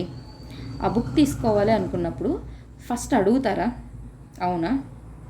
పద్ధతి ఉంటుంది కదా, అది మీది కాదు కదా, పక్కన వాళ్ళది కదా, కాబట్టి అడగాల. అడిగిన తర్వాత ఒక పద్ధతిలో తీసుకోవాలా, పోయి తను ఎప్పుడు రమ్మంటే అప్పుడు కానీ ఏ విధంగా అంటే అట్లా వెళ్ళి తీసుకోవాలా, తీసుకున్న తర్వాత మీ దగ్గర పెట్టుకుంటారు, వాళ్ళకి ఇచ్చేయాలా కదా. అట్లాగే 249 ఏం చెప్తోంది అంటే notwithstanding anything in the foregoing provisions of this chapter if the council of states, observe చేయండి, council of the states Rajya Sabha has declared ఏమని చెప్పాలంట by resolution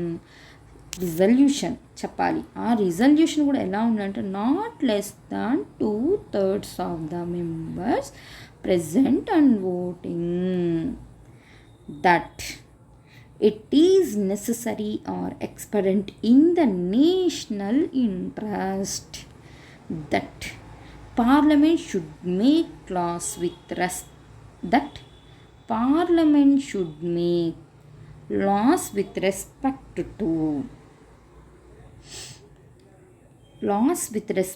to or any matter enumerated in the state list specified in the resolution. It shall be lawful for the Parliament to make laws for the whole or any part of the territory of India with respect to that matter while the resolutions remains in force. Okay, ఇక్కడ చూడండి, అక్కడ ఉన్న పదాలు ఇక్కడ వస్తాయి. ఇక్కడ ఏం కొత్తగా రాయండి. కౌన్సిల్ ఎవరు, కౌన్సిల్ ఆఫ్ ద స్టేట్ ఎవరిది, ఇది స్టేట్ లిస్ట్కి సంబంధించింది. ఎలా అడగాలంట, ఒక రిజల్యూషన్ పాస్ చేయాలంట. ఆ రిజల్యూషన్ కూడా ఎట్లా పాస్ చేయాలంట 2/3కి తగ్గకుండా ఉందంట, ప్రెజెంట్ ప్లస్ ఓటింగ్. ఓకే, అది కూడా దానికి రీజన్ ఏం చెప్పాలంట, నాకు నేషనల్ ఇంట్రెస్ట్ ఉంది అని చెప్పాలి. నేషనల్ ఇంట్రెస్ట్ ఉంది కాబట్టి స్టేట్ లిస్ట్ మీద ఒక రిజల్యూషన్ పాస్ చేసి స్టేట్ లిస్ట్ మీద ఉన్న లా మీద, సబ్జెక్ట్ మీద లా అనేది చెయ్యొచ్చు. ఎవరు చేయాలంట, పార్లమెంట్ చేయాలి ఇక్కడ. ఓకే, స్టార్ట్ చేసింది ఎవరు, కౌన్సిల్ ఆఫ్ ద స్టేట్సే. Okay, council of the states ఒక రిజల్యూషన్ పాస్ చేస్తే లా అప్పుడు ఏమవుతుంది, కౌన్సిల్ ఆఫ్ ద స్టేట్స్ ఒక రిజల్యూషన్ పాస్ చేయాలి. కౌన్సిల్ ఆఫ్ ద స్టేట్స్ ఒక కౌన్సిల్ ఆఫ్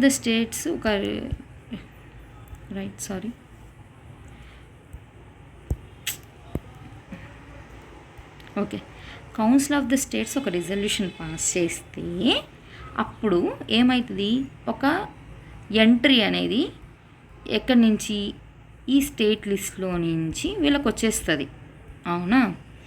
వచ్చిన తర్వాత ఏమైంది, ఇక్కడ వీళ్ళకి వచ్చేసింది. ఇప్పుడు ఈ ఎంట్రీ అంటే ఏంటి, ఒక సబ్జెక్ట్ అని అర్థం, అంతేనా.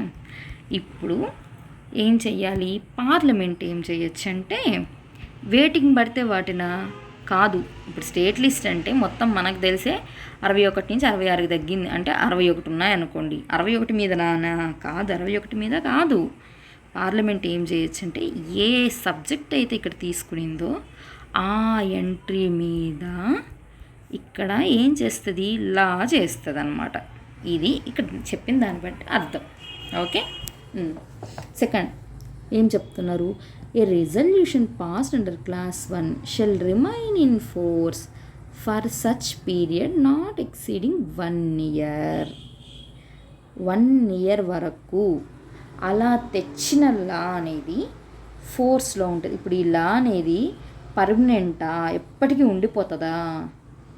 ఇప్పుడు సపోజ్ మన వాళ్ళు ఏం చేశారు, ఏదైనా ఇప్పుడు రీసెంట్గా నారీ శక్తి అధినియమే తీసుకోండి, అది ఎప్పటికీ ఉంది. అట్లా ఇది కూడా ఎప్పటికీ ఉంటుందా అంటే ఎప్పటికీ ఉండదు, ఎప్పుడు పర్మనెంట్ కాదు. ఇది 1 year వరకు ఫోర్స్లో ఉంటుంది అని చెప్తున్నారు. చెప్పి 1 year ఫోర్స్ ఉంటుంది. 1 year అయిపోగానే ఇది ఏమంటారు, బిల్ అనేది ఈ లా అనేది ల్యాప్స్ అయిపోతుందా, ఈ యాక్ట్ అనేది ల్యాప్స్ అయిపోద్దా అంటే ఏంటో చెప్తున్నారు, చూద్దాం. Provided that if and so often as a resolution approving the continuance word observe చేయండి, in force of any such resolution is passed in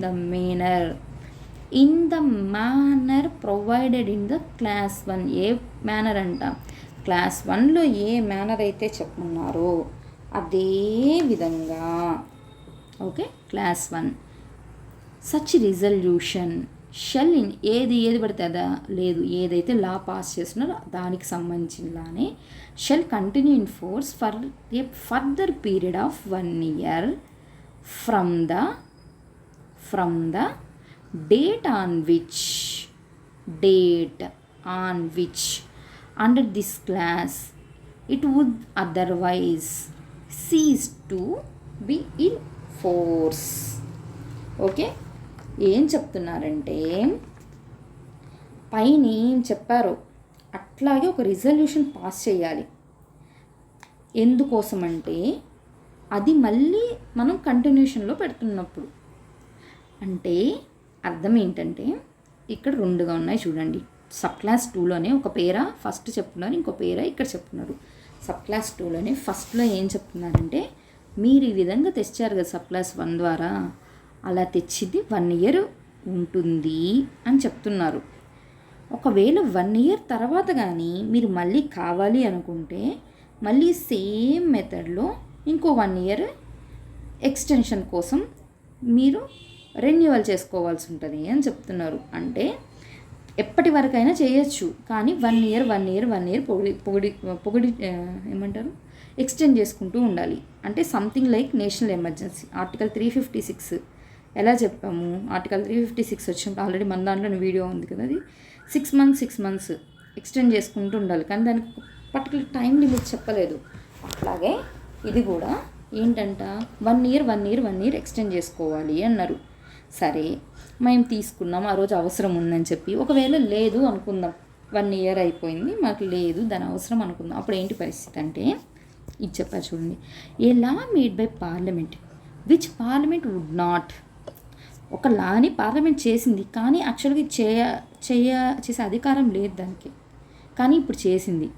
ఎందుకంటే క్లాస్ 1 పరంగా.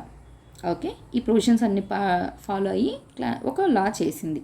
ఈ లా గురించి మాట్లాడుతుంది. Have been competent to make sure. ఇప్పుడు దానికి చేసే అర్హత ఉంది కాబట్టి చేసింది. ఓకే. అదే చెప్తున్నారు, కొంచెం ఎలాబొరేట్గా చెప్తున్నారు.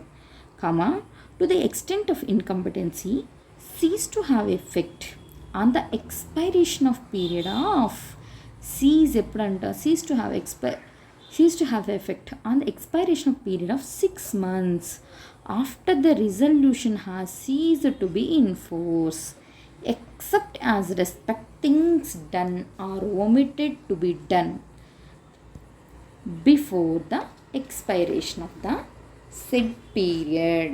అంటే ఇక్కడ వరకు ఫస్ట్ క్లాస్లో చెప్పిండ్రు, ఇక్కడంతా సెకండ్ క్లాస్లో చెప్పిండ్రు. ఇప్పుడు థర్డ్ ఏం చెప్తున్నారంటే క్లాస్ 1 కింద ఏ తీర్మానాలు అయితే, ఏ రిజల్యూషన్ అయితే మీరు పాస్ చేశారో అది ఎప్పటి వరకు ఉంటుందంట, 6 months వరకు సీజ్ ఏమంటున్నారు ఇక్కడ అంటున్నారు కదా, cease to be in force for the period after the resolution has, ఇక్కడ ఇచ్చినారు చూడండి, సీజ్ టు హ్యావ్ ఎఫెక్ట్. ఏమంటున్నారు, సీజ్ టు హ్యావ్ ఎఫెక్ట్ ఎప్పటి వరకు అంట, 6 నెలల వరకు ఉంటుంది అని చెప్తున్నారు. రైట్. అఫ్ కోర్స్ ఎప్పుడు మీరు అంతకుముందే కూడా ఒమిటెడ్ టు బి డన్, మీరు విత్డ్రా కూడా చేసుకోవచ్చు. మీరు విత్డ్రా చేసుకోవచ్చు. చేసుకోకపోతే 6 నెలలు అయితే ఫోర్స్లో ఉంటుంది అని చెప్తున్నారు. ఒక్కసారి ఇదన్నీ పక్కన పెట్టుకొని వర్డ్స్ 240 ఇది చూడండి.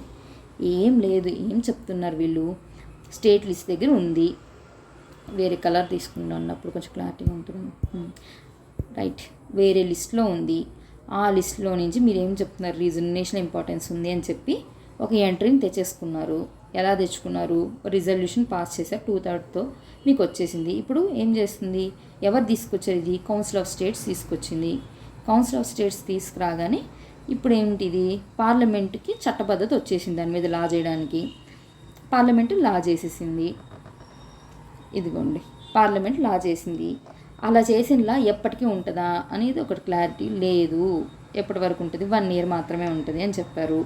అదే దాంట్లో ఇంకోటి ఏం చెప్పారు సెకండ్ క్లాస్లోనే, అలా 1 year అనేది 1 year తర్వాత మళ్ళీ ఇంకా ఆగిపోయినట్టేనా, కాదు, ఆ తర్వాత కూడా మీరు ఎక్స్టెండ్ చేసుకోవచ్చు అని చెప్తున్నారు.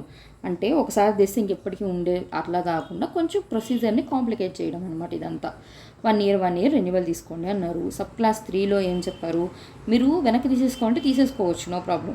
కానీ మీరు తీసుకోలేదనుకోండి, 6 నెలల తర్వాత ఆటోమేటిక్గా అదే ఏమంటారు, సీజ్ అయిపోతుంది. ఎప్పుడు మీరు 1 year ఇంకా ఎక్స్టెన్షన్ కావాలని అనుకోవట్లేదు, అంతే కదా. మీ దగ్గర మీరు 1 year నాకు మళ్ళీ కావాలి అని దాన్ని ఏం రిజల్యూషన్ పాస్ చేయట్లేదు. పాస్ చేయకపోతే ఏమవుతుంది, ఇప్పుడున్నది ఏమవుతుంది, 6 నెలల తర్వాత ఆటోమేటిక్గా వైండప్ అయిపోద్ది. అంటే ఏంటి, మీరు ఒక సపోజ్ 2024 ఉంది, 24 కాదు 25 తీసుకుందాం. 25 జనవరిలో తీసుకొచ్చారు అనుకోండి, ఒక ఎంట్రీ ఏది అగ్రికల్చర్ది తీసుకొచ్చారు, బలవంతంగా పోయి స్టేట్ లిస్ట్ నుంచి తీసుకొని వచ్చి కౌన్సిల్ ఆఫ్ స్టేట్ తెచ్చి ఎవరికి ఇచ్చింది, పార్లమెంట్కి ఇచ్చింది. పార్లమెంట్ మొత్తం చేసేసింది, అగ్రికల్చర్ ఒక లా అయిపోయింది. ఇప్పుడు ఇది ఎక్కడి నుంచి ఉంది, జనవరి నుంచి మళ్ళీ 2026 జనవరి దాకా దీని పీరియడ్. కానీ కావాలనుకుంటోంది పార్లమెంటు మళ్ళీ 27, మళ్ళీ 28 అట్లా పోతూనే ఉంటుంది. అలా లేదు. ఇంకో కేసు తీసుకుందాం. ఈ కేసులో ఏమైందంటే 2026 జనవరి వచ్చేసింది. ఈ కేసు ఏమైంది, తర్వాత ఏమి ఎక్స్టెండ్ చేయాలనుకోవట్లేదు. అప్పుడు ఏమవుతుంది, పార్లమెంట్ సైలెంట్గా ఉంది, ఏమనట్లేదు. ఆటోమేటిక్గా 6 monthsలో అదే పోతుంది. అంటే జూలై ఆ టైంకి ఆటోమేటిక్గా బిల్లు వైండప్ అయిపోతుంది, అంటే ఆటోమేటిక్గా జరుగుతుంది. అలా లేదు, 1 year వరకు ఉండాలి, 2016 జనవరి వరకు ఉండాలి. కానీ మీరు ఈ ఇయర్ డిసెంబర్ 2025 డిసెంబర్లో కూడా విత్డ్రా చేసేసుకుందాం అనుకున్నారు, చేసేసుకున్నారు, ఇంకా పోయింది. అది ఇక్కడ చెప్తున్నారు అనమాట.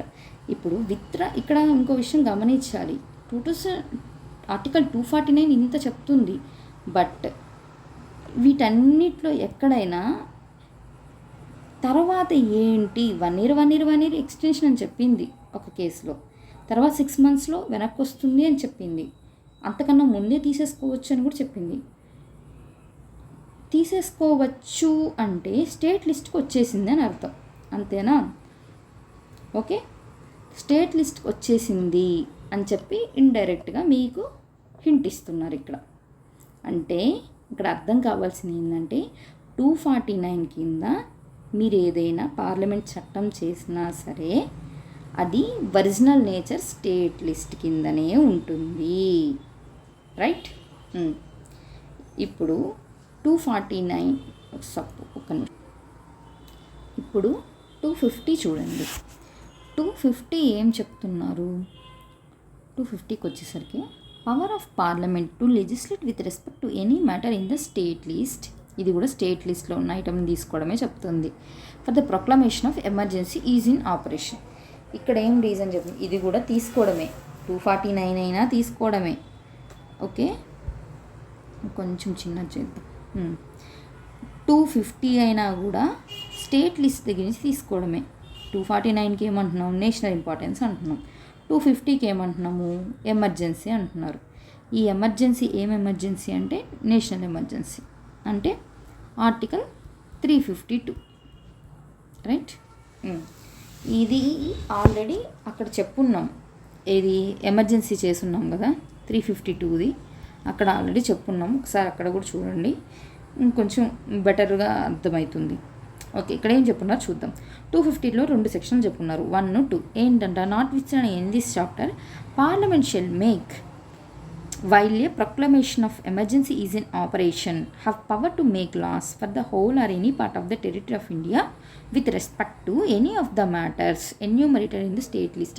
అంటే ఎమర్జెన్సీ ఉంది అనుకోండి, ఆ టైంలో ఏ దాని మీదైనా సరే పార్లమెంట్కి చట్టం చేసే అధికారం ఉంది అని అంటుంది. యాక్చువల్గా ఎవరు చేయాలి, స్టేట్ లెజిస్లేటివ్ అసెంబ్లీ చేయాలి. 249లో ఏమైంది, 249లో అడిగింది, ఇంత పెద్ద ప్రొసీజర్ ఫాలో అయ్యింది, అప్పుడు స్టేట్ లెజిస్లేటివ్ ఉన్న హక్కును తీసుకొని 249 ద్వారా సెంటర్ చేసేసింది. కానీ 250లో ఏం అడగదు, అది ఎమర్జెన్సీ టైం కాబట్టి ఆ సిచ్యువేషన్ వల్ల ఆటోమేటిక్గా చేసే అధికారం దానికి వస్తుందన్నమాట, ఎవరికి, పార్లమెంట్కి. అది ఇక్కడ చెప్తున్నారు. Second thing, a law made by parliament which parliament would not but for the issue of proclamation of emergency have been competent to make shall. ఇదే నాకు సేమ్ చెప్పిందే, దానికి నార్మల్గా అయితే చేయకూడదు, కానీ ఎమర్జెన్సీ ఉంది వల్ల దానికి చేసే అర్హత వచ్చింది. అలాంటప్పుడు ఏమవుతుందంటే, to the extent of incompetency cease to have effect, ఇక్కడ కూడా చెప్తున్నారు చూడు, cease to have effect on the expiration of period of 6 months after the proclamation has cease to operate. అంటే ఎమర్జెన్సీ అయిపోయాక 6 నెలల తర్వాత ఇది ఆటోమేటిక్గా వైండప్ అయిపోతుంది అని చెప్తున్నారు. Except as respect things done or omitted to be done before the expiration of set period. Same మీరు ముందే తీసేసుకోవాలంటే తీసుకోవచ్చు, మీరు తీసుకోకపోతే 6 నెలల తర్వాత నేనే పోతా అన్నట్టు చెప్తుంది అనమాట. అంటే దీని అర్థం ఏంటంటే 250 కూడా ఏం చెప్తుందంటే, ఇది పర్మనెంట్ నేచర్ కాదు, టెంపరీ నేచర్. ఆటోమేటిక్గా తర్వాత ఏమవుతుంది, స్టేట్ లిస్ట్లోకి వెళ్ళిపోతుంది 6 నెలల తర్వాత. ఓకే, మీరు ఇక్కడ క్లారిటీగా గుర్తుంచుకోవాలి. 249 ఏం చెప్తోంది, నేషనల్ ఇంపార్టెన్స్ టైంలో, అంటే నార్మల్ సాధారణ పరిస్థితి అప్పుడు, కానీ నేషనల్ ఇంపార్టెన్స్ అని ఒక రీజన్ చెప్పి స్టేట్ లిస్ట్లో ఉన్న సబ్జెక్ట్ మీద చట్టాలు చేస్తుంది. 250 ఏంటి, అలా కాదు. 250 ఏంటంటే దానికి ఆ రోజు సిచ్యువేషన్ అలా ఉంది, ఇది సాధారణం కాదు, ఇక్కడ అసాధారణ పరిస్థితులు ఉన్నాయి. ఆ అసాధారణ పరిస్థితుల్లో రీజన్ ఏం చెప్పం కదా, ఎమర్జెన్సీ ఉంది, ఇప్పుడు వెంటనే పోయి చెప్పెళ్ళాలి ఏదో చెప్తారు కదా, అట్లా అన్నీ చేస్తారా, చెయ్యరు, ఆటోమేటిక్గా చేస్తుంది అని చెప్తున్నా. అంటే రీజన్ ఏం చెప్పట్లేదంటే ఆటోమేటిక్గా దానికి హక్కు వచ్చేస్తుంది. ఈ 249, 250 ఏంటి, ఇల్లీగలా అంటే లా కాదా, చట్టబద్ధత ఉంది, వాటికి చట్ట ప్రకారమే దానికి కాంపిటెంట్ వచ్చేసింది అప్పుడే. ఇక్కడ గమనించాల్సింది ఏంటంటే 249 కానీ 250 ద్వారా కానీ చేసినవి ఏవైనా సరే 246కి అగైనెస్ట్గా ఉన్నవి. 246 సబ్ క్లాస్ 3కి. 246 సబ్ క్లాస్ 3 ఏమంది, స్టేట్ లిస్ట్ అయితే స్టేట్కే ఉంటుంది పవరు, స్టేట్ లెజిస్లేటివ్ అసెంబ్లీకి అయింది. బట్ 249, 250 ఎవరు చేస్తున్నారు, పార్లమెంట్ చేస్తుంది, రైట్. ఇంకొకటి ఏంటంటే ఈ 2 కూడా టెంపరీ. ఈ విషయం మీరు చాలా చాలా చాలా కేర్ఫుల్గా గుర్తుపెట్టుకోవాలి, ఎందుకంటే నెక్స్ట్ వచ్చే ఆర్టికల్కి కూడా ఇవే ఇంపార్టెంట్ కాబట్టి. ఇది టెంపరీ, ఇది పర్మనెంట్ కాదు. అంటే ఇప్పుడు సపోజ్ 249 తీసుకున్నారనుకోండి మీరు, మరి 1 ఇయర్ అట్లా ఎక్స్టెన్షన్ అని చెప్పారు, కరెక్టే. కానీ 1 ఇయర్ తర్వాత ఒకవేళ మీరు ఏమీ చెప్పకపోతే 6 monthsకి వైండప్ అయిపోతుంది, అదే ఆటోమేటిక్గా, రైట్. అంతకన్నా ముందే మీరు తీసుకోవచ్చు, కానీ ఆటోమేటిక్గానే అయిపోతుంది అది. అంటే మ్యాక్సిమం ఎంత టైం అది ఆపరేషన్లో ఉంటుంది, 8 months ఉంటుంది, ఓకేనా, 8 months. 250 ఏం చెప్తుంది అంటే ఎమర్జెన్సీ ఎన్ని రోజులు ఉంటే అన్ని రోజులు, ఎమర్జెన్సీ అంతే కదా, 6 monthsకి మీరు రెన్యువల్ చేయాలి అని చెప్పారు. అవునా? కానీ ఈ లిమిట్ అని ఎక్కడ చెప్పలేదు. 6 మంత్స్ ఎమర్జెన్సీ అయిపోతుందని చెప్పారు. 6 మంత్స్ తర్వాత మీరు స్టేట్ లిస్ట్లో చేసిన సబ్జెక్ట్ మీద 6 మంత్స్ తర్వాత ఆటోమేటిక్గా పోతుంది. అందువల్ల ఈ పీరియడ్ మీకు తెలియదు కాబట్టి ఎక్స్ అనుకోండి.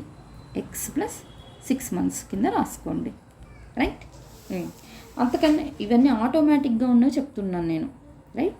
అంతకన్నా ముందే కూడా తీసేసేయచ్చు. ఈ 6 మంత్స్ పీరియడ్ లేకుండా ముందే కానీ తీసేస్తే ఏమైతే ఇది 1 ఇయర్, ఇది ఓన్లీ ఎమర్జెన్సీ ఉన్న టైం అనే అవుతుంది అనమాట. ఇంకొకటి ఎమర్జెన్సీ టైంలో నేను ఆల్రెడీ చెప్పాను, గుర్తుందా? ఎమర్జెన్సీ టైంలో ఏమన్నా చట్టాలు చేసిందనుకోండి, ఎవరు? శాసనసభలు అంటే పార్లమెంటు, అప్పుడు నాకు నష్టం కలిగింది అని చెప్పి ఎమర్జెన్సీ అయిపోయిన తర్వాత కోర్టుకి వెళ్ళే రైట్ లేదు. ఓకే, వెళ్ళినా ఏమీ దానివల్ల ఎఫెక్ట్ ఉండదు, ఎందుకంటే ఆ చట్టాలు చేసింది ఎమర్జెన్సీ టైంలో కాబట్టి. అదే నార్మల్ టైంలో సాధారణ పరిస్థితుల్లో చేసిన చట్టాలైతే మీకు ఖచ్చితంగా కోర్టుకు వెళ్తే దానికి చట్టబద్ధంగా ఏమైతే హక్కు ఉంటుందో మీకు అన్ని హక్కులు ఉంటాయన్నమాట. ఒక ఎమర్జెన్సీ టైంలో మాత్రం ఇలా ఉంటుంది ప్రొవిజన్స్. ఓకే, ఇది ఇంకొకసారి మీరు రివైండ్ చేసుకొని చదవండి, మీకు ఇంకొంచెం బెటర్ అండర్స్టాండింగ్గా ఉంటుంది. ఇది 249, 250కి సంబంధించి. ఇప్పుడు మనము ఏం చూస్తామంటే 251కి చూద్దాం. ఓకే, ఇది మళ్ళీ మాట్లాడతాము. 251 గురించి మాట్లాడదాం. 1 సెకండ్. ఓకే, ఇప్పుడు మనము 251 చూద్దాం. రైట్? 251 చూసే ముందు ఒక చిన్న క్లారిటీ. ఇప్పటిదాకా మీరేం చూసారు? మీరు ప్రతిసారి ఇది అయిపోయేదాకా ఇలాగే చూసుకోవాలండి, అప్పుడే మీకు అర్థమవుతుంది కాన్సెప్ట్. 245 చదివారు, 246 చదివారు, 246A చదివారు, 247 చదివారు. 245 ఏంటి? 2 సెక్షన్లు చెప్పాను. 245(1)లో ఏవేవి వాటి పరిధిలో చేస్తాయి. 2 ఏంటి? ఎక్స్ట్రా టెరిటరీ అని చెప్పాము. 46 ఏంటి? CGST ఒకటిగాను, IGST, CGST, SGST, తర్వాత IGST. ఒక్క 279A సబ్ క్లాస్ 5కి వచ్చేసరికి మాత్రం GST కౌన్సిల్ అని చెప్పారు. 247 ఏంటి? యూనియన్ లిస్ట్ ఉంటే వాటి మీద పార్లమెంటే చట్టాలు చేస్తుంది అని చెప్పారు. 246 మాత్రం ఏంటి? లిస్ట్ 1, లిస్ట్ 3, లిస్ట్ 2 ఉంటుంది. అలాగే ఒక సెక్షను, 2 సెక్షన్, 3 సెక్షన్, 4 సెక్షన్ చెప్పాను. లిస్ట్ 1కి వచ్చి పార్లమెంటు, లిస్ట్ 3కి పార్లమెంటు, లిస్ట్ 4కి పార్లమెంట్ ఉందని చెప్పారు. ఒక్క లిస్ట్ 2కి మాత్రం మీరు ఏమన్నారు? స్టేట్ అని చెప్పారు. ఈ క్లాస్కి ఎక్సెప్షన్స్ ఏంటి అంటే ఈ 248 అలాగే 249 నేషనల్ ఇంపార్టెన్స్ రీజన్. 249కి రీజన్ ఏం లేదు, ఇది జనరల్ టైంలో. 249కి ఏంటి? ఎమర్జెన్సీ టైంలో, ఇది ఆటోమేటిక్గా. 248 అయితే ఎన్ని? మ్యాక్సిమం 18 మంత్స్ ఉంటుంది. 249 అయితే X ప్లస్ 6 మంత్స్ ఉంటుంది అని చెప్పాం. ఇక్కడ వరకు మీరు మీ ఇష్ట ప్రకారం మీరు చట్టాలు చేస్తున్నారు అని చెప్పారు. మరి ఇక్కడ అసలు వచ్చింది కదా, స్టేట్ చట్టం చేసావు, ఎందుకంటే అది నీ లిస్ట్ కాబట్టి. ఇన్ని రోజులు తర్వాత అయినా అంటే ప్రీవియస్గా చేసి ఉండొచ్చు, ఆ తర్వాత. అలాగే ఇప్పుడు కొత్తగా ఎవరు చేస్తున్నారు? సెంటర్. అదే దాని మీద ఇప్పుడు అగ్రికల్చరే టాపిక్ ఉంది, అగ్రికల్చర్ మీద జరుగుతుంది అనుకుందాము. ఇప్పుడు దానికి కంటిన్యూషన్గా 251 చూడండి. Inconsistency between the laws made by the Parliament under 249, 250 emergency time, 249 normal time. ఏం చేస్తే ఏముంది? చేసింది అయితే స్టేట్ లిస్టే కదా, ఏదో చెప్తారు కదా, ఏ రాయి అయితే ఏముంది అన్నట్టు అట్లా ఇదనమాట. Nothing in articles 249 and 250 shall restrict the power of the legislature of state to make any law. Under this constitution it has power to make. ఈ కాన్స్టిట్యూషన్లో ఏ లిస్ట్ మీదైతే స్టేట్ చట్టాలు చేయొచ్చు అని చెప్పామో ఆ లిస్ట్ మీద, అంటే ఆ సబ్జెక్ట్ మీద స్టేట్ లెజిస్లేటివ్ అసెంబ్లీ నిక్షేపంగా చట్టాలు చేసుకోవచ్చు. ఓన్లీ 249 మీద చేసేసారు, 250 మీదే చేసేసారు అని చెప్పి మీకేం మీ రైట్ని మేము ఏమంటారు తీసేసుకోవట్లేదు. ఇప్పుడు అగ్రికల్చర్ అనే టాపిక్ సబ్జెక్టే ఉంది. ప్రతిసారి అగ్రికల్చర్ అంటున్నాను అనుకోకండి, అదైతే కొంచెం ఈజీగా కనెక్ట్ అవుతుందని చెప్తున్నాం. అగ్రికల్చర్ అనే సబ్జెక్ట్ ఉంది. 249 జనరల్ టైంలో చేసింది అనుకుందాం, 249 కింద చేసింది అనుకుందాం. చెయ్యొచ్చు, తప్పలేదు. స్టేట్ లెజిస్లేచర్ నువ్వు కూడా చేసుకో, నిన్ను కూడా ఎవరేమనట్లేదు కదా. పార్లమెంట్ నువ్వు చెయ్యి, స్టేట్ లెజిస్లేచర్ నువ్వు చెయ్యి. ఎందుకంటే పార్లమెంటు నువ్వు చేస్తే ఏమవుతుంది, మహా అయితే 18 months, లేకపోతే ఇంకో ఏదైనా ఎప్పటికైనా సరే అది వీళ్ళు ఆస్తే కదా, వాళ్ళకే వెళ్తుంది. అందుకని మీ ఇద్దరు చేసుకో, ఏం కాదు, తప్పేం లేదు, మీ ఇష్టం అన్నట్టు చెప్పారనమాట. కానీ ప్రాబ్లం ఏంటి మరి, but if any provision of law made by legislature of a state, any provision of law made by legislature of state is, ఈ పదం చాలా చాలా ఇంపార్టెంట్ చూడండి. Repugnant to any provision of the law made by the parliament. అంటే state చేసిన ఏ చట్టమైనా రెప్లిగెంట్గా ఉంది అనుకోండి, అంటే సెంటర్ చేసిన చట్టానికి ఆపోజిట్గా ఉంటే, which Parliament has under either of the said articles, అంటే 49 అయినా 250 కింద అయినా చేస్తే, article power to make the law made by the Parliament whether passed before or after the law made by the legislature of the state. అంటే ఇక్కడ ఏమన్నారు, before state legislature అని చెప్పారు. అంటే సెంటరే చట్టం ఫస్ట్ తెచ్చేసింది, తర్వాత స్టేట్ తెచ్చింది. ఆఫ్ కోర్స్ సెంటర్ ఆల్రెడీ తెచ్చేసింది కాబట్టి స్టేట్ అగైనెస్ట్గా ఉందంటే తప్పు వీళ్ళదే కదా, తర్వాత తెచ్చారు, సో ఆటోమేటిక్గా సెంటరే గెలుస్తుంది. ఇక్కడ ఏం క్లారిటీ మిస్ అవ్వదు ఎవరికి. ఓకే, న్యాచురల్ కూడా అదే కదా కరెక్ట్ అనిపిస్తుంది. తర్వాత లైన్ చూడండి, తర్వాతది చాలా చాలా ఇంపార్టెంట్. ఇక్కడ ఏమంటున్నారు, ఆఫ్టర్ అంటున్నారు, రైట్. ఆఫ్టర్ అంటే ఏంటి, సెంటరే ఇక్కడ స్టేట్ ఆల్రెడీ చట్టం తెచ్చేసింది, కానీ ఇప్పుడు సెంటర్ పోయి కొత్తగా చట్టం తెచ్చింది దాని మీద. అయినా సరే ఈ కండిషన్లో కూడా సెంటరే గెలుస్తుంది అని చెప్తున్నారు. ఓకే, ఇది చాలా చాలా ఇంపార్టెంట్, ఒకసారి క్లారిటీగా చూడండి. Shall prevail and the law made by the legislature of the state shall to the extent of repugnancy but so long only as the law made by the parliament continues to have effect be inoperative. అర్థమైందా? ఇక్కడ ఏం చెప్పారు, 251లో ఏం చెప్తున్నారు అంటే, మీరు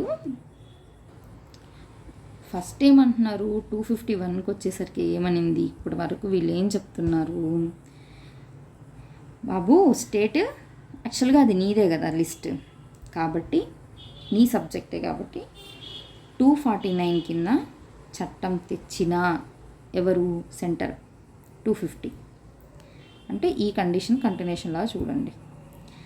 అయినా నువ్వు చేసుకో, చట్టం తప్పులేదు, దాన్ని మేము యాక్సెప్ట్ చేస్తున్నాం, రైట్, మీరు చేసుకోండి, తప్పులేదు. ఎప్పుడు 251 ఆల్రెడీ తెచ్చింది అంటే ఫస్ట్ ఎవరు వచ్చారు, ఇక్కడ సెంటరే వచ్చేసింది, స్టేట్ సెకండ్ వచ్చింది, స్టేట్. ఆ టైంలో మీ దానికి మేము అలో చేస్తాం, తప్పేమీ లేదు. రిపగెన్సీ వచ్చింది అనుకోండి, రిపగెన్సీ వస్తే ఇలాంటి సిచ్యువేషన్లో సెంటర్ ఆల్రెడీ తెచ్చింది కదా, అప్పుడు నువ్వేం చేయాలి, దాన్ని చూసి కదా తెచ్చుకోవాలి చట్టం, కానీ నువ్వు చేసుకోకుండా అడ్డంగా తెచ్చుకున్నావు, కాబట్టి నీ చట్టం అనేది ఇక్కడ ఏమవుతుంది అంటే అని ఇక్కడ మెన్షన్ చేశారు చూడండి. షెల్ ప్రివేల్ ఎవరిదంటాం, ఇక్కడ పార్లమెంట్ ఏదైతే చట్టం చేస్తుందో అదే ప్రివేల్ అవుతుంది. అట్ ది సేమ్ టైం ఇంకొకటి కూడా చెప్పారు, ఇప్పుడు ఇది ప్రివేల్ సెంటరే అవుతుంది అంటే స్టేట్కి లాసే కదా, పాపం కదా, అందుకని ఏం చెప్పారంటే ఇంకొక విధంగా next shall prevail and the law made by the legislature of the state shall to the extent of the repugnancy but so long only as the law made by the parliament continues to be have effect be inoperative. కానీ నీకు ఇంకో provision ఇస్తా, పాపం నీ list మీద centre చేసింది, మళ్ళీ సెంటర్నే correct అని చెప్పిన నేను, కాబట్టి నీకు ప్రొవిజన్ ఏంటంటే ఎప్పటి వరకైతే పార్లమెంట్ లాస్ ఆపరేటివ్లో ఉంటాయో అప్పటి వరకు నీదైతే చెల్లుబాటు అవ్వదు, కానీ తరువాత నీ చట్టం చెల్లుబాటు అవుతుంది అని చెప్పింది. అంటే ఇదంతా ఒక టెంపరీ సెటప్ ఓన్లీ, పర్మనెంట్ కాదు. మ్యాక్సిమం ఎంత ఉంటుంది, ఓ 18 నెలలు ఉంటుంది అంతే కదా. తర్వాత నీది నీకే ఇచ్చేస్తాము అని చెప్పారు. ఓకే, అలాగే ఈ కండిషన్ కూడా అప్పుడే గమనించుకోండి. ఆఫ్టర్ ఫస్ట్ కండిషన్లో మీరు ఏమన్నారు, సెంటర్ ఫస్ట్ తెచ్చింది కాబట్టి ఇంత ఫేవర్ చేశారు అనుకుందాం. ఒకవేళ సెంటర్ స్టేట్ తెచ్చేసాక అప్పుడు సెంటర్ తెచ్చినా సరే ఇదే రూల్ అప్లికేబుల్ అవుతుంది అని చెప్పడం ఈ 251 ఆర్టికల్ ఉద్దేశం. ఓకే, ఇప్పుడు 252 చూద్దాం. చూడండి 252, ఒక్క నిమిషం. 252 I think here it self. Okay, ఇప్పుడు 252 చూడండి. ఇప్పటి వరకు ఏమైంది అంటే 246 సబ్ క్లాస్ 2లో ఏం చెప్పారు, సబ్ క్లాస్ 3లో ఏం చెప్పారు, స్టేట్ లెజిస్లేటివ్ అసెంబ్లీకి పవర్ ఉంది అని కొన్ని సబ్జెక్ట్స్ చెప్పారు, దాన్ని లిస్ట్ 2లో పెట్టామని చెప్పారు. కానీ దీనికి అగైనెస్ట్గా 249, 250 వాడి పార్లమెంట్ చట్టాలు చేయొచ్చు అని చెప్పుకున్నాము, అవునా. కానీ దీనికి ఒక రీజన్ చెప్పాం, ఇదిగోండి ఇది ఈ రీజన్స్ వల్ల. తర్వాత మీకు ఇవన్నీ ఏమవుతుంది, టెంపరీ మాత్రమే. ఇక్కడ పదం చాలా చాలా ఇంపార్టెంట్, గుర్తుపెట్టుకోవాల్సింది టెంపరీ. ఇవి టెంపరీ మాత్రమే, టెంపరీ, ఇవి పర్మనెంట్ కాదు. ఇది చాలా క్లారిటీగా గుర్తుపెట్టుకోవాలి.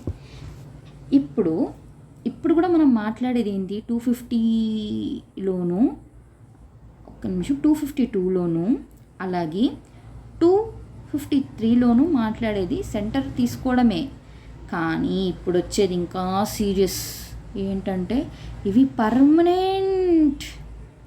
ఓకేనా, తీసుకోవడమే పెద్ద తప్పు, అవునా. ఎందుకంటే మీకు ఇచ్చినప్పుడు వాళ్ళకి ఇచ్చినప్పుడు కామ్గా ఉండొచ్చు కదా. ఇప్పుడు మీ అన్న మీ తమ్ముడు ఉంటారండి, అన్న తమ్ముడు ఉన్నప్పుడు తమ్ముడికి ఇంత అని ఇచ్చినప్పుడు వదిలేయచ్చు కదా.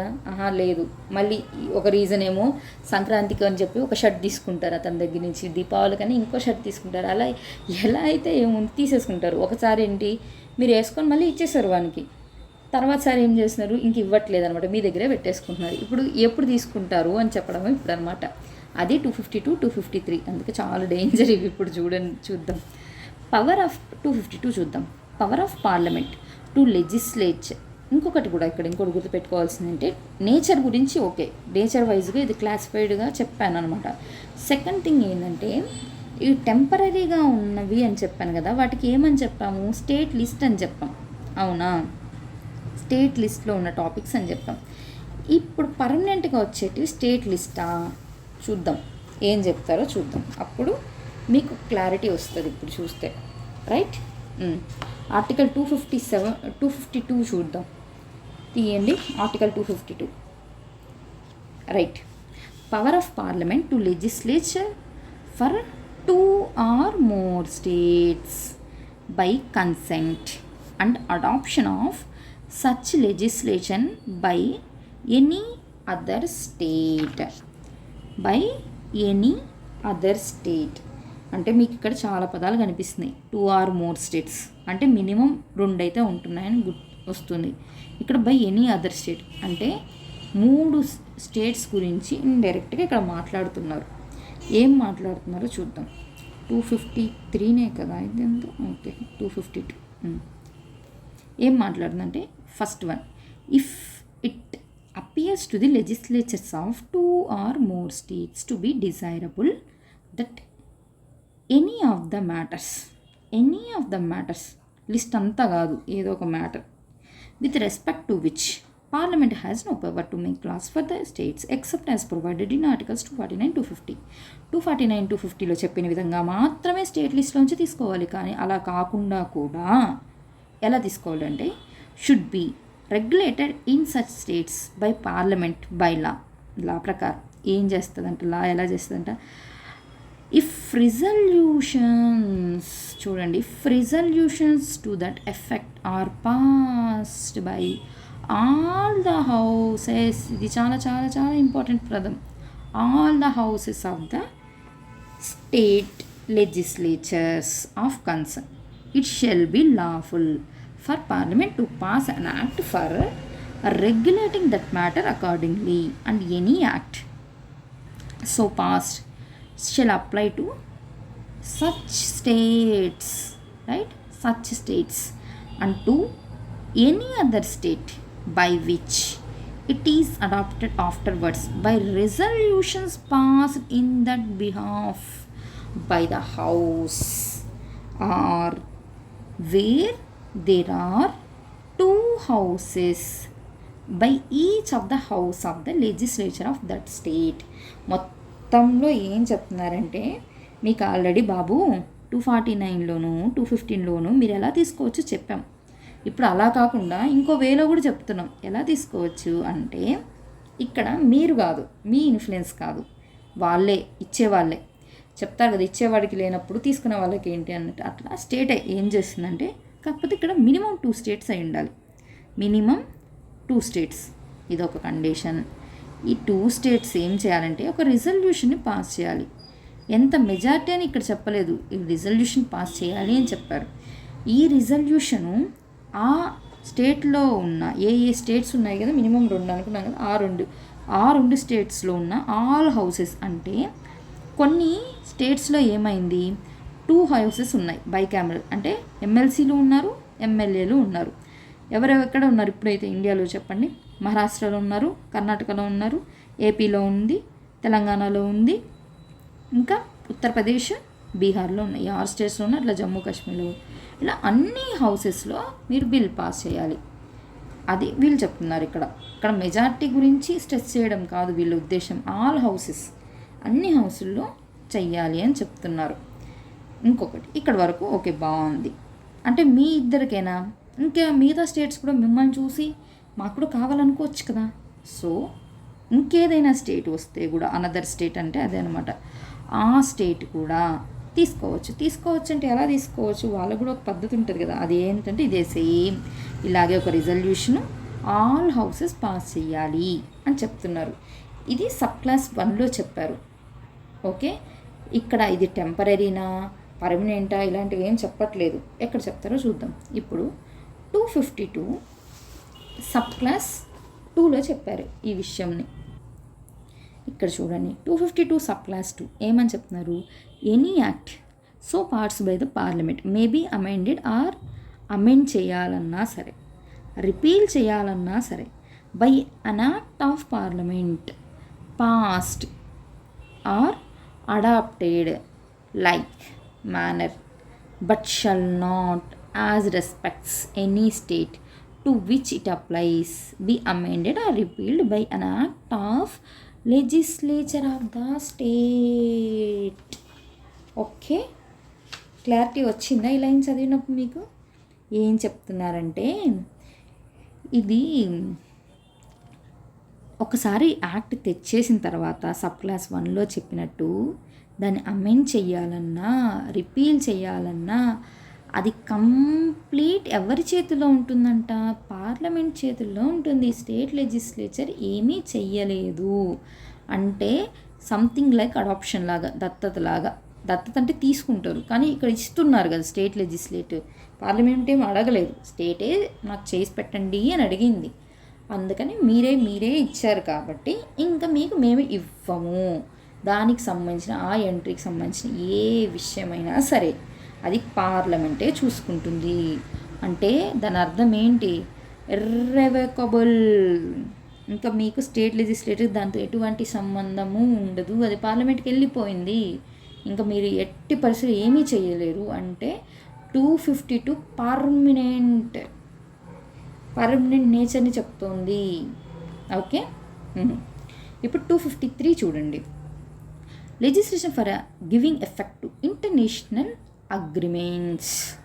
Notwithstanding anything in the foregoing provisions of this chapter, Parliament has power to make any law for the whole or any part of the territory of India for implementing any treaty, agreement or convention with any other country or countries or any decision made by international conference, association or other body. అంటే ఇప్పటి వరకు ఏం చెప్పినా సరే, ఒకవేళ అది international ఇంపార్టెన్స్కి సంబంధించింది అయితే మీరు ఏమున్నా సరే వాటి మీద రైట్ పార్లమెంట్కి ఉంటుంది అని చెప్తున్నారనమాట. ఇంక స్టేటు సెంటరు నేను తీసుకుంటా నువ్వు ఇవ్వు లేకపోతే నేనే తీసేసుకుంటా ఇవన్నీ పంచాయతీలు లేవు. కంప్లీట్ సోవర్నిటీ పార్లమెంట్కి ఉంది దాని మీద, కంప్లీట్ రైట్. అండ్ ఇది పర్మనెంట్గా అయిపోతుంది, ఇంకా మళ్ళీ వీటికి ఉండదు అనమాట. ఇలా తీసుకోవచ్చు అని చెప్తున్నారు. 2 అంటే ఏమని చెప్తున్నారు మీకు 246 సబ్ క్లాస్ 2లో స్టేటే చేసుకో అని చెప్పారు. కానీ 249 250లోను 252లోను 253లోను ఏం చెప్పారు, పార్లమెంట్ చేయొచ్చు అని చెప్పింది. అవునా? ఇది ఇక్కడ మీకు గుర్తుండాల్సింది, స్టేట్ లెజిస్లేటివ్ అసెంబ్లీ. ఈవెన్ అది స్టేట్కి సంబంధించినవైనా సరే పార్లమెంట్ చేయొచ్చు. ఇప్పుడు ఇది చూడండి ఏమంటున్నారు ఇక్కడ, inconsistency between laws made by the Parliament and laws made by the legislature of the state. ఇందాక మీరు 251లో ఆల్రెడీ కొన్ని మాట్లాడాం. ఏం మాట్లాడాం? అది స్టేట్ లిస్ట్కి సంబంధించిన యాక్ట్స్ గురించి మాట్లాడాం. మరి ఇక్కడ ఏం మాట్లాడతారో చూద్దాం. 254 if any provision of a law made by the legislature of state is represent to any provision of law made by the parliament which parliament is competent to enact. Parliament competent to enact అయితే ఏమేమి అవి? Union list అయి ఉండొచ్చు, రెసిడ్యువరీ list అయి ఉండొచ్చు, concurrent అయి ఉండొచ్చు. పైన if any provision of law made by the legislative state అంటే అది స్టేట్ లిస్ట్ అయినా ఉండొచ్చు, కంకరెంట్ అయినా ఉండొచ్చు. ఇవి రిపగంట ఉన్నాయంట. ఉంటే టు యాక్ట్ ఆర్ టు ఇంకా ఏదో చెప్తున్నారు, to any provision of an existing law with respect to one of the matters enumerated in the concurrent list. Even concurrent లిస్ట్లో మీరు ఇద్దరు చట్టాలు చేయొచ్చు అని చెప్పాను నేను, స్టేట్ సెంటర్. అక్కడ ఏదైనా రిపగెన్స్ ఉన్నా సరే, ఒకటి మీరుగా చేసుకునే చట్టాల్లో, ఇంకొకటి కంకరెంట్లో చట్టాలు. అంటే ఫస్ట్ ఒక కండిషన్లో చెప్పింది ఏంటంటే ఎక్కడైనా ఓవర్లాప్ అయ్యే ఛాన్స్ ఉంది, అది ఇండైరెక్ట్గా మనకు చెప్పడం, వాళ్ళు హింట్ ఇవ్వడం, ఓవర్లాప్ అవ్వచ్చు లేదా డైరెక్ట్ సెంటర్ కంకరెంట్ లిస్ట్ అయినా అవ్వచ్చు. ఈ రెండిట్లో enumerate in the concurrent list this subject to the provisions of class 2. Class 2ని దృష్టిలో పెట్టుకొని the law made by the parliament, చాలా చాలా చాలా ఇంపార్టెంట్. ఒకసారి చూడండి, ఇది the law made by parliament. నేను యాక్చువల్గా ఎందుకే ఒక్కొక్కసారి వాయిస్ రైజ్ సమ్ వేరియేషన్స్ చెప్తున్నాను, ఎందుకంటే అది ఇంపార్టెంట్ కాబట్టి చెప్తున్నాను అనమాట. చాలాసార్లు క్వశ్చన్స్ అడిగారు వీటి గురించి. The law made by Parliament whether passed before అంటే ఆటోమేటిక్గా సెంటర్కే ఇంపార్టెన్స్ కాబట్టి సెంటర్కి ఇస్తారు అనుకుందాం. కానీ ఇక్కడ ఏమంటున్నారు, passed before or after the law made by the legislature of the such state. ఈ విషయం చాలా చాలా క్లారిటీ గుర్తుండాలి. స్టేట్ చేసినప్పటికీ సెంటర్ చేస్తే సెంటర్కే పవరు. ఏం చెప్పినా ఏముందంటే లాస్ట్కి సెంటరే ఇంపార్టెంట్ అని చెప్పడం వీళ్ళ ఉద్దేశం, అది ఇంకేం లేదనమాట. State or as the case may be the existing law shall prevail and the law made by the legislature of the state shall to the extent of repugnancy be void. నేనేమంటున్నా, ఒక కండిషన్లో at the case may be the existing law shall prevail and the law made by the legislation of the state shall to the extent of repugnancy be void. అంటే centre ముందు చేసినా వెనక్కి చేసినా సరే centre లానే ప్రివేల్ అవుతుంది, స్టేట్లా ఏదైతే రిపగెన్స్గా ఉందో అది వాయిడ్ అయిపోతుంది అని చెప్పారు. ఇక్కడ ఏమేమి లాస్ గురించి మాట్లాడారో మీకు క్లారిటీ ఉండాలి. అది సెంటర్ నార్మల్గా చేసే కంకరెంట్ లిస్ట్ మీద అయినా ఉండొచ్చు, స్టేట్ లిస్ట్ మీద అయినా ఉండొచ్చు. ఓకే, 251 ఏం మాట్లాడుతుంది, ఎక్స్క్లూజివ్గా స్టేట్ లిస్ట్ గురించి మాట్లాడుతుంది.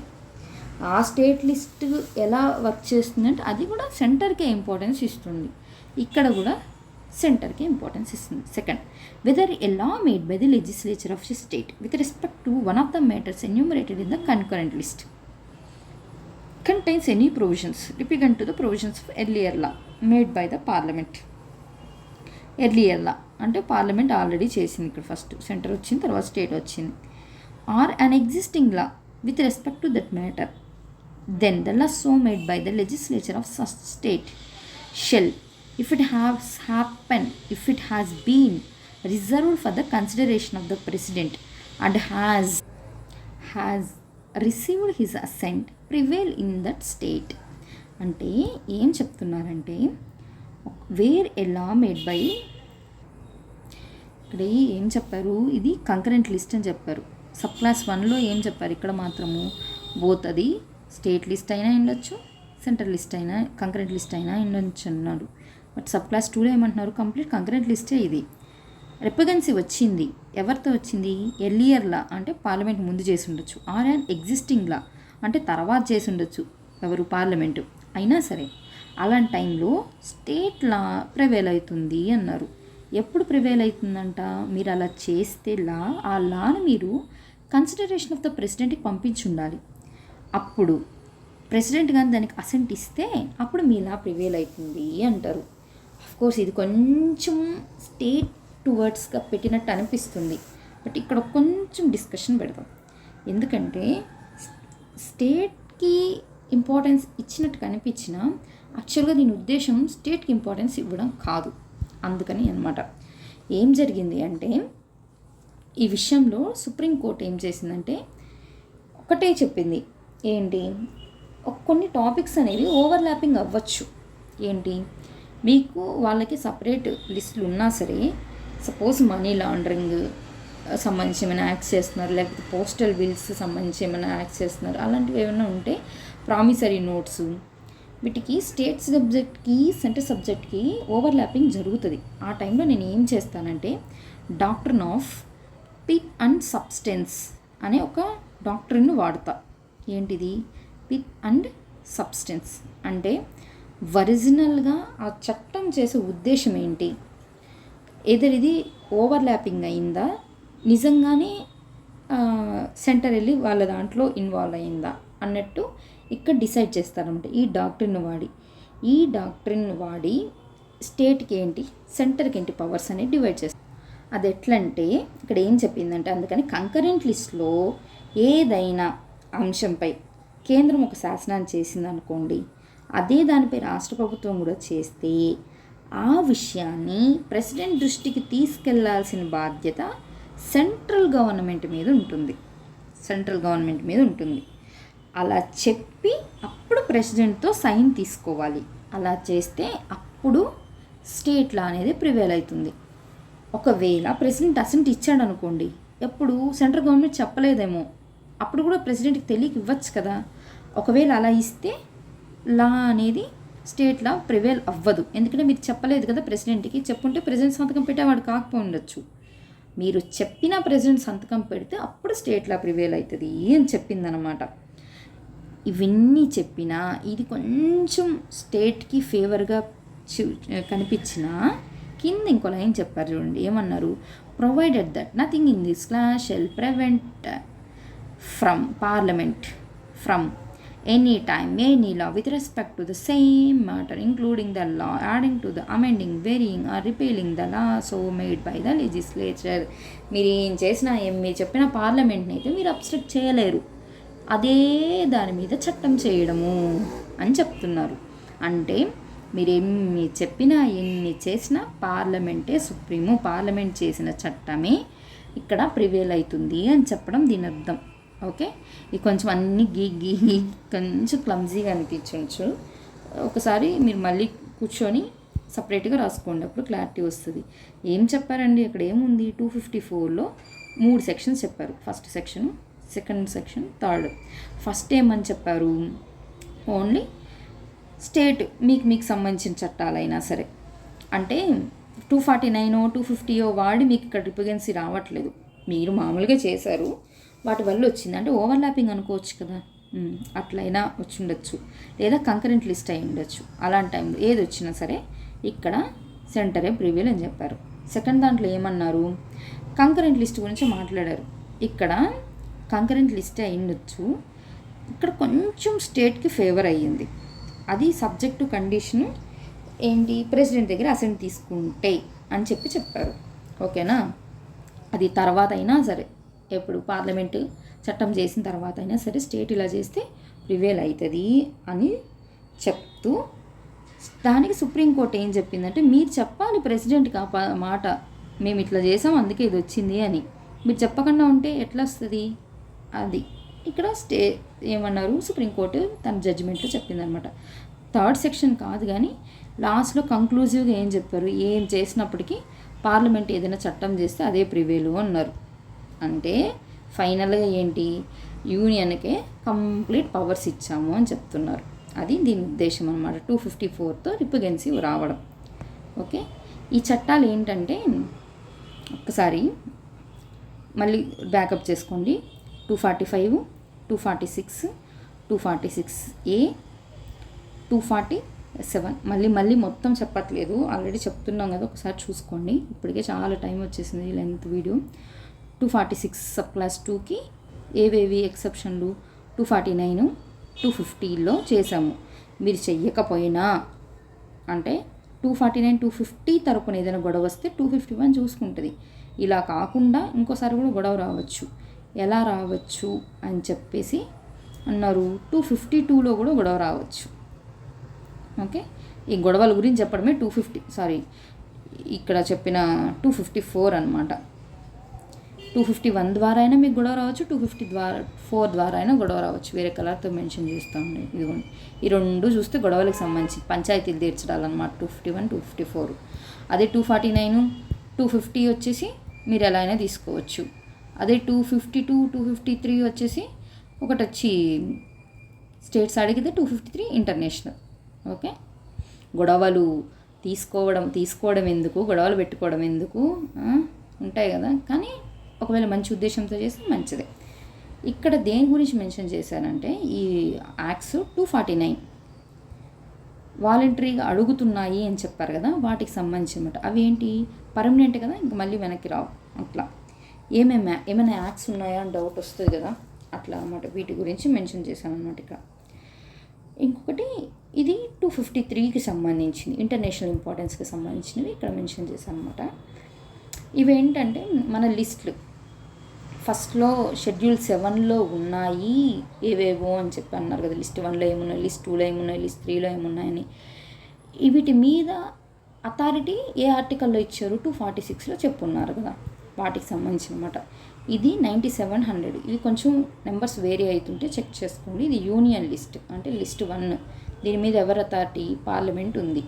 తర్వాత 92C తీసేశారు, 2A, 92A, 92B. కోర్స్ ఏంటి సబ్జెక్ట్ అని అడగడం ఒక క్వశ్చన్, లేదా ఎంట్రీ నెంబర్ ఎంత అని కూడా అడగచ్చు కదా. ఇవి ఎంట్రీ నెంబర్స్. 66, ఇది 61. ఇప్పుడు 61 ఉన్నాయి. ఎవరిది, స్టేట్. చూసారా, స్టేట్ పవర్స్ ఎంట్రీస్ తగ్గిపోతున్నాయి. 47 నుంచి 52 కంకరెంట్కి పెరిగాయి లిస్టులో. ఇంకెంతే ఇవి, ఇంకా ఇర్రివోకబుల్గా ఉండిపోతాయి. నెక్స్ట్ ఒకసారి ఇది బ్రాడ్గా చూసారు అంటే మీకు ఇది అర్థమవుతుంది. ఏంటి, యూనియన్ లిస్ట్లో ఆల్రెడీ సెంటర్కి ఎలా ఉన్నాయి, 100 ఉన్నాయి, అవునా. ఈ లెక్క ప్రకారం కంకరెంట్లో 52, అక్కడ కూడా సెంటర్ చేయొచ్చు. రెసిడ్యువరీ మీద మీరు చేస్తారు. 249, 250 ద్వారా టెంపరీగా అయినా సరే తీసుకుంటున్నారు కదా, అక్కడ తీసుకుంటున్నారు. 252, 253 ఇక్కడైతే పర్మనెంట్గా తీసేసుకుంటున్నారు. ఇవన్నీ కానీ మళ్ళీ నేషనల్ ఎమర్జెన్సీ కాకుండా ప్రెసిడెంట్ రూల్ ఉంటుంది కదా, అక్కడ కూడా తీసుకుంటున్నారు. ఇన్ని రకాలుగా మీరు కాన్స్టిట్యూషన్ ఉన్న ప్రొవిజన్స్ వాడుకొని సెంటరు స్టేట్ యొక్క సబ్జెక్ట్స్ని తీసేసుకుంటుంది. అది ఇక్కడ చెప్తున్నారు అనమాట. వీటికి సంబంధించిన ఎలాబొరేటెడ్ నెంబర్స్ ఇక్కడ రాస్తున్నాను చూడండి ఒకసారి, సెక్షన్స్. ఇదిగోండి 47 to 52. ఇవి చాలా చాలా ఎగ్జామ్లో అడుగున్నారు కూడా. చూడండి, 11A administration of justice, constitution and organisation of all courts అంట, ఎక్సెప్ట్ హైకోర్ట్, సుప్రీంకోర్టు. అవి ఎందుకు ఉన్నత న్యాయస్థానాలు కదా, వాటిల్లో చెల్లదు. మిగతా ఎక్కడైనా సరే ఆల్ కోర్ట్స్ని ఎస్టాబ్లిష్ చేసే విధంగా ఉంది. 17A forest, 17B wild life animals. ఫారెస్ట్లో ఏముంటాయి, వైల్డ్ లైఫ్ యానిమల్సే కదా. 25లో ఏంటి, ఎడ్యుకేషను. దీన్ని బట్టే నేషనల్ ఎడ్యుకేషన్ పాలసీ 2020 ఉంది కదా, ఇంక్లూడింగ్ టెక్నికల్ ఎడ్యుకేషన్ కూడా ఉందంట. 33 weights and measures except establishment of standards. Except అయింది 11Aలోనూ ఎక్సెప్ట్ కనిపిస్తుంది, మీకు 33Aలోనూ ఎక్సెప్ట్ కనిపిస్తుంది. అన్నిట్లో ఏబీసీ అనో ఏదో ఒకటి ఉంది. ఏబీసీ కాదు, ఏఏ అని ఉంది. ఒక్క ఎడ్యుకేషన్ దగ్గర మాత్రం డైరెక్ట్ 25 ఉంది. ఇదే కంటెక్స్ట్ ఇది కూడా గుర్తుపెట్టుకుని 20A ఏంటి, పాపులేషన్ ఫ్యామిలీ కంట్రోల్. అంటే ఇప్పుడు ఫినాన్స్ కమిషన్ ఒకటి ఉంది, మనకు డీలిమిటేషన్ కమిషన్ ఇవన్నీ ఉన్నాయి కదా లోక్సభ సీట్స్. సో అందుకని ఈ ఎంట్రీ నెంబర్ గుర్తుపెట్టుకోండి. పాపులేషన్ మెజర్స్ అప్పుడే కదా తీసుకున్నాము. ఫ్యామిలీ ప్లానింగ్, సౌత్ స్టేట్స్ అన్నీ బాగా ఎఫెక్టివ్గా ఇంప్లిమెంట్ చేశాయని ఎప్పుడు ఈ 3 టాపిక్స్ అప్పుడు బాగా గొడవ అవుతుంటుంది ఇది. తర్వాత 9700 అంటే ఇది యూనియన్ లిస్ట్ గురించి మాట్లాడుతుంది. 2A చాలా చాలా ఇంపార్టెంట్ చూడండి. Deployment of armoured forces, any armoured force of the union in any state. మనము దీని మీద క్లారిటీ తెచ్చుకుంటే సెంట్రల్ స్టేట్ రిలేషన్స్ మీద కమిటీస్ ఫామ్ చేశారు, అవి రికమెండేషన్స్ చేసాయి. అప్పుడు అర్థమవుతుంది. రికమెండేషన్స్ చేశాయంటే ఎక్కడో ఒక దగ్గర ప్రాబ్లం ఉంటేనే కదా ఆ ప్రాబ్లమ్కి సొల్యూషన్ చూపిస్తున్నాయి రికమెండేషన్లో. అంటే ప్రాబ్లం ఎక్కడో అర్థమవుతుంది. ప్రాబ్లం ఎక్కడ ఉందంటే ఇక్కడ ఏదో వాడుతున్నారు వీళ్ళు, ఏవేవో ఎంట్రీస్ వాడి స్టేట్ పవర్స్ తగ్గిస్తున్నారు. దాని అర్థం పవర్స్ అయినా తగ్గించవచ్చు, స్టేట్ మీద అథారిటీ అయినా పెంచడం అనే అనుకోవచ్చు కదా. ఎక్కువ ఇది ఏం జరుగుతుంటే సెంట్రల్లో ఒక పార్టీ, స్టేట్లో ఒక పార్టీ ఉన్నప్పుడు, రీజనల్ పార్టీస్ ఎక్కువైనప్పుడు, కోయిలేషన్స్ ఉన్నప్పుడు ఇవన్నీ ఎక్కువైతాయి. 92A taxes on the sale or purchase of goods other than news paper. News paper కాదు, అబ్జర్వ్ చేయండి, న్యూస్ పేపర్ కాదు. అందుకే మనకు అక్కడ సెంటర్, సేల్, స్టేట్, అలాగే లోకల్ సెల్ఫ్ గవర్నమెంట్ ట్యాక్సెస్ ఉన్నాయి కదా, అక్కడ వస్తుంది. ఇదేం న్యూస్ పేపర్ మీద ఇంటర్స్టేట్ మీద చేసే ట్యాక్స్ ఎవరిది? స్టేట్ ట్యాక్స్ అది.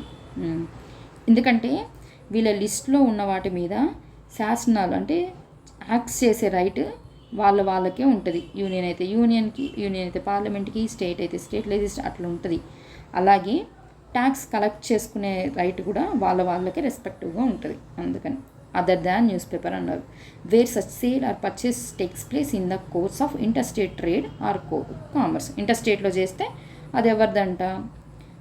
సెంట్రల్ అని చెప్తున్నారు, అంతే కదా. ఇంటర్స్టేట్ ట్రాన్స్పోర్ట్ జరుగుతుంది కదా, ఈ ఊరిని ఈ స్టేట్ నుంచి ఆ స్టేట్కి రైస్, పీడిఎస్, లేకపోతే ఇంకా చాలా వస్తువులని రోజు ట్రాన్స్పోర్టేషన్ జరుగుతుంది కదా, వాటి మీద ఇవే కదా వేసన్ ఈ బిల్స్ చూపించమంటారు దీనికోసమే. 92B taxes on the consignment of goods in the course of interstate trade or commerce. Okay, 92A, 92B, 2A. ఇక్కడ 11 అన్నీ చూడండి ఆడ్ నెంబర్లో ఉన్నాయి. 11, 17, 33. ఇది ఇప్పుడు ఇది ఎక్కడ చెప్తున్నాను మీకు? 254 దగ్గర చెప్తున్నా, రైట్? ఇదిగోండి 254 దగ్గర గొడవలు అయితే ఇది అని చెప్తున్నా. ఇంకా అయిపోయింది, నేను లాస్ట్కి వచ్చేసాం, 254 దగ్గరికి వచ్చేసింది అనమాట. ఇవేంటి 249కి ఎగ్జాంపుల్. ఒకసారి ఇట్లాగే చేశారు, రిమైనింగ్. ఎందుకంటే ఇవన్నీ అందరికీ అవసరమైన, కోర్స్ ప్రతిదీ నెగిటివ్లో చూడాల్సిన అవసరం లేదు, పాజిటివ్ కూడా ఉంటుంది. అన్ని స్టేట్స్ కలిసి ఒకటి కావాల్సిన వైల్డ్ లైఫ్ అందరికి కావాల్సిందే కదా. అది నువ్వు చేస్తేమో నేను చేస్తేమో సెంటర్కి ఇద్దాం బాధ్యతని అలాగే ఇచ్చారు. అందుకే వైల్డ్ లైఫ్ మీద ఏది వచ్చినా ఇప్పటికి సెంటరే చేస్తుంది. ఇది estate duty. Estate duty A type of tax? Centre, state, అంతేనా? సెంటరు వితిన్ అంటే అమాంగ్ ద స్టేట్సా? కాదు కదా. సెంటర్ ఎస్టేట్ డ్యూటీ ఇప్పుడు లేదు, ఏపీలో ఇది లేదు, ఇప్పుడు రద్దు చేశారు. Next India's water prevention and control of pollution, water pollution 1974. Next prize competitions act 1955. Human organs, అదే ఇదేంటి కిడ్నీస్ ఇట్లా ట్రాన్స్ప్లాంటేషన్ చేస్తుంటారు కదా, వాటికి సంబంధించిన transplantation act. Next urban land ceiling, దీని కూడా భూమి మీద గరిష్ట పరిమితులు. ఈ యాక్ట్స్ అన్నీ 249 కింద. ఇంక ఇవి ఇర్రివోకబుల్, వీటిని మళ్ళీ ఇంకా స్టేట్స్ చేయలేవు, వీటి మీద ఓన్లీ సెంటరే చేస్తుంది. అలా మార్చుకున్నవే ఇవన్నీ, ఏమంటారు అందుకే ఇది ఉంది చూడండి, మన సెంట్రల్ కంకరెంట్ లిస్టు 5 పెరిగిపోయింది, అదే టైంలో స్టేట్ నుంచి 5 తగ్గిపోయినాయి. ఇవి 253కి ఎగ్జాంపుల్స్. ఇంటర్నేషనల్ అని చెప్పాం కదా, Geneva, anti hijacking, United nation privileges and immunities, వీటికి ఎగ్జాంపుల్స్ అనమాట. ఇంకా లాస్ట్కి వచ్చేసరికి 255కి వచ్చేసరికి ఇట్స్ రైట్ 255. ఇక్కడ చూడండి 255 ఏం చెప్తున్నారు వీళ్ళు అనేసి.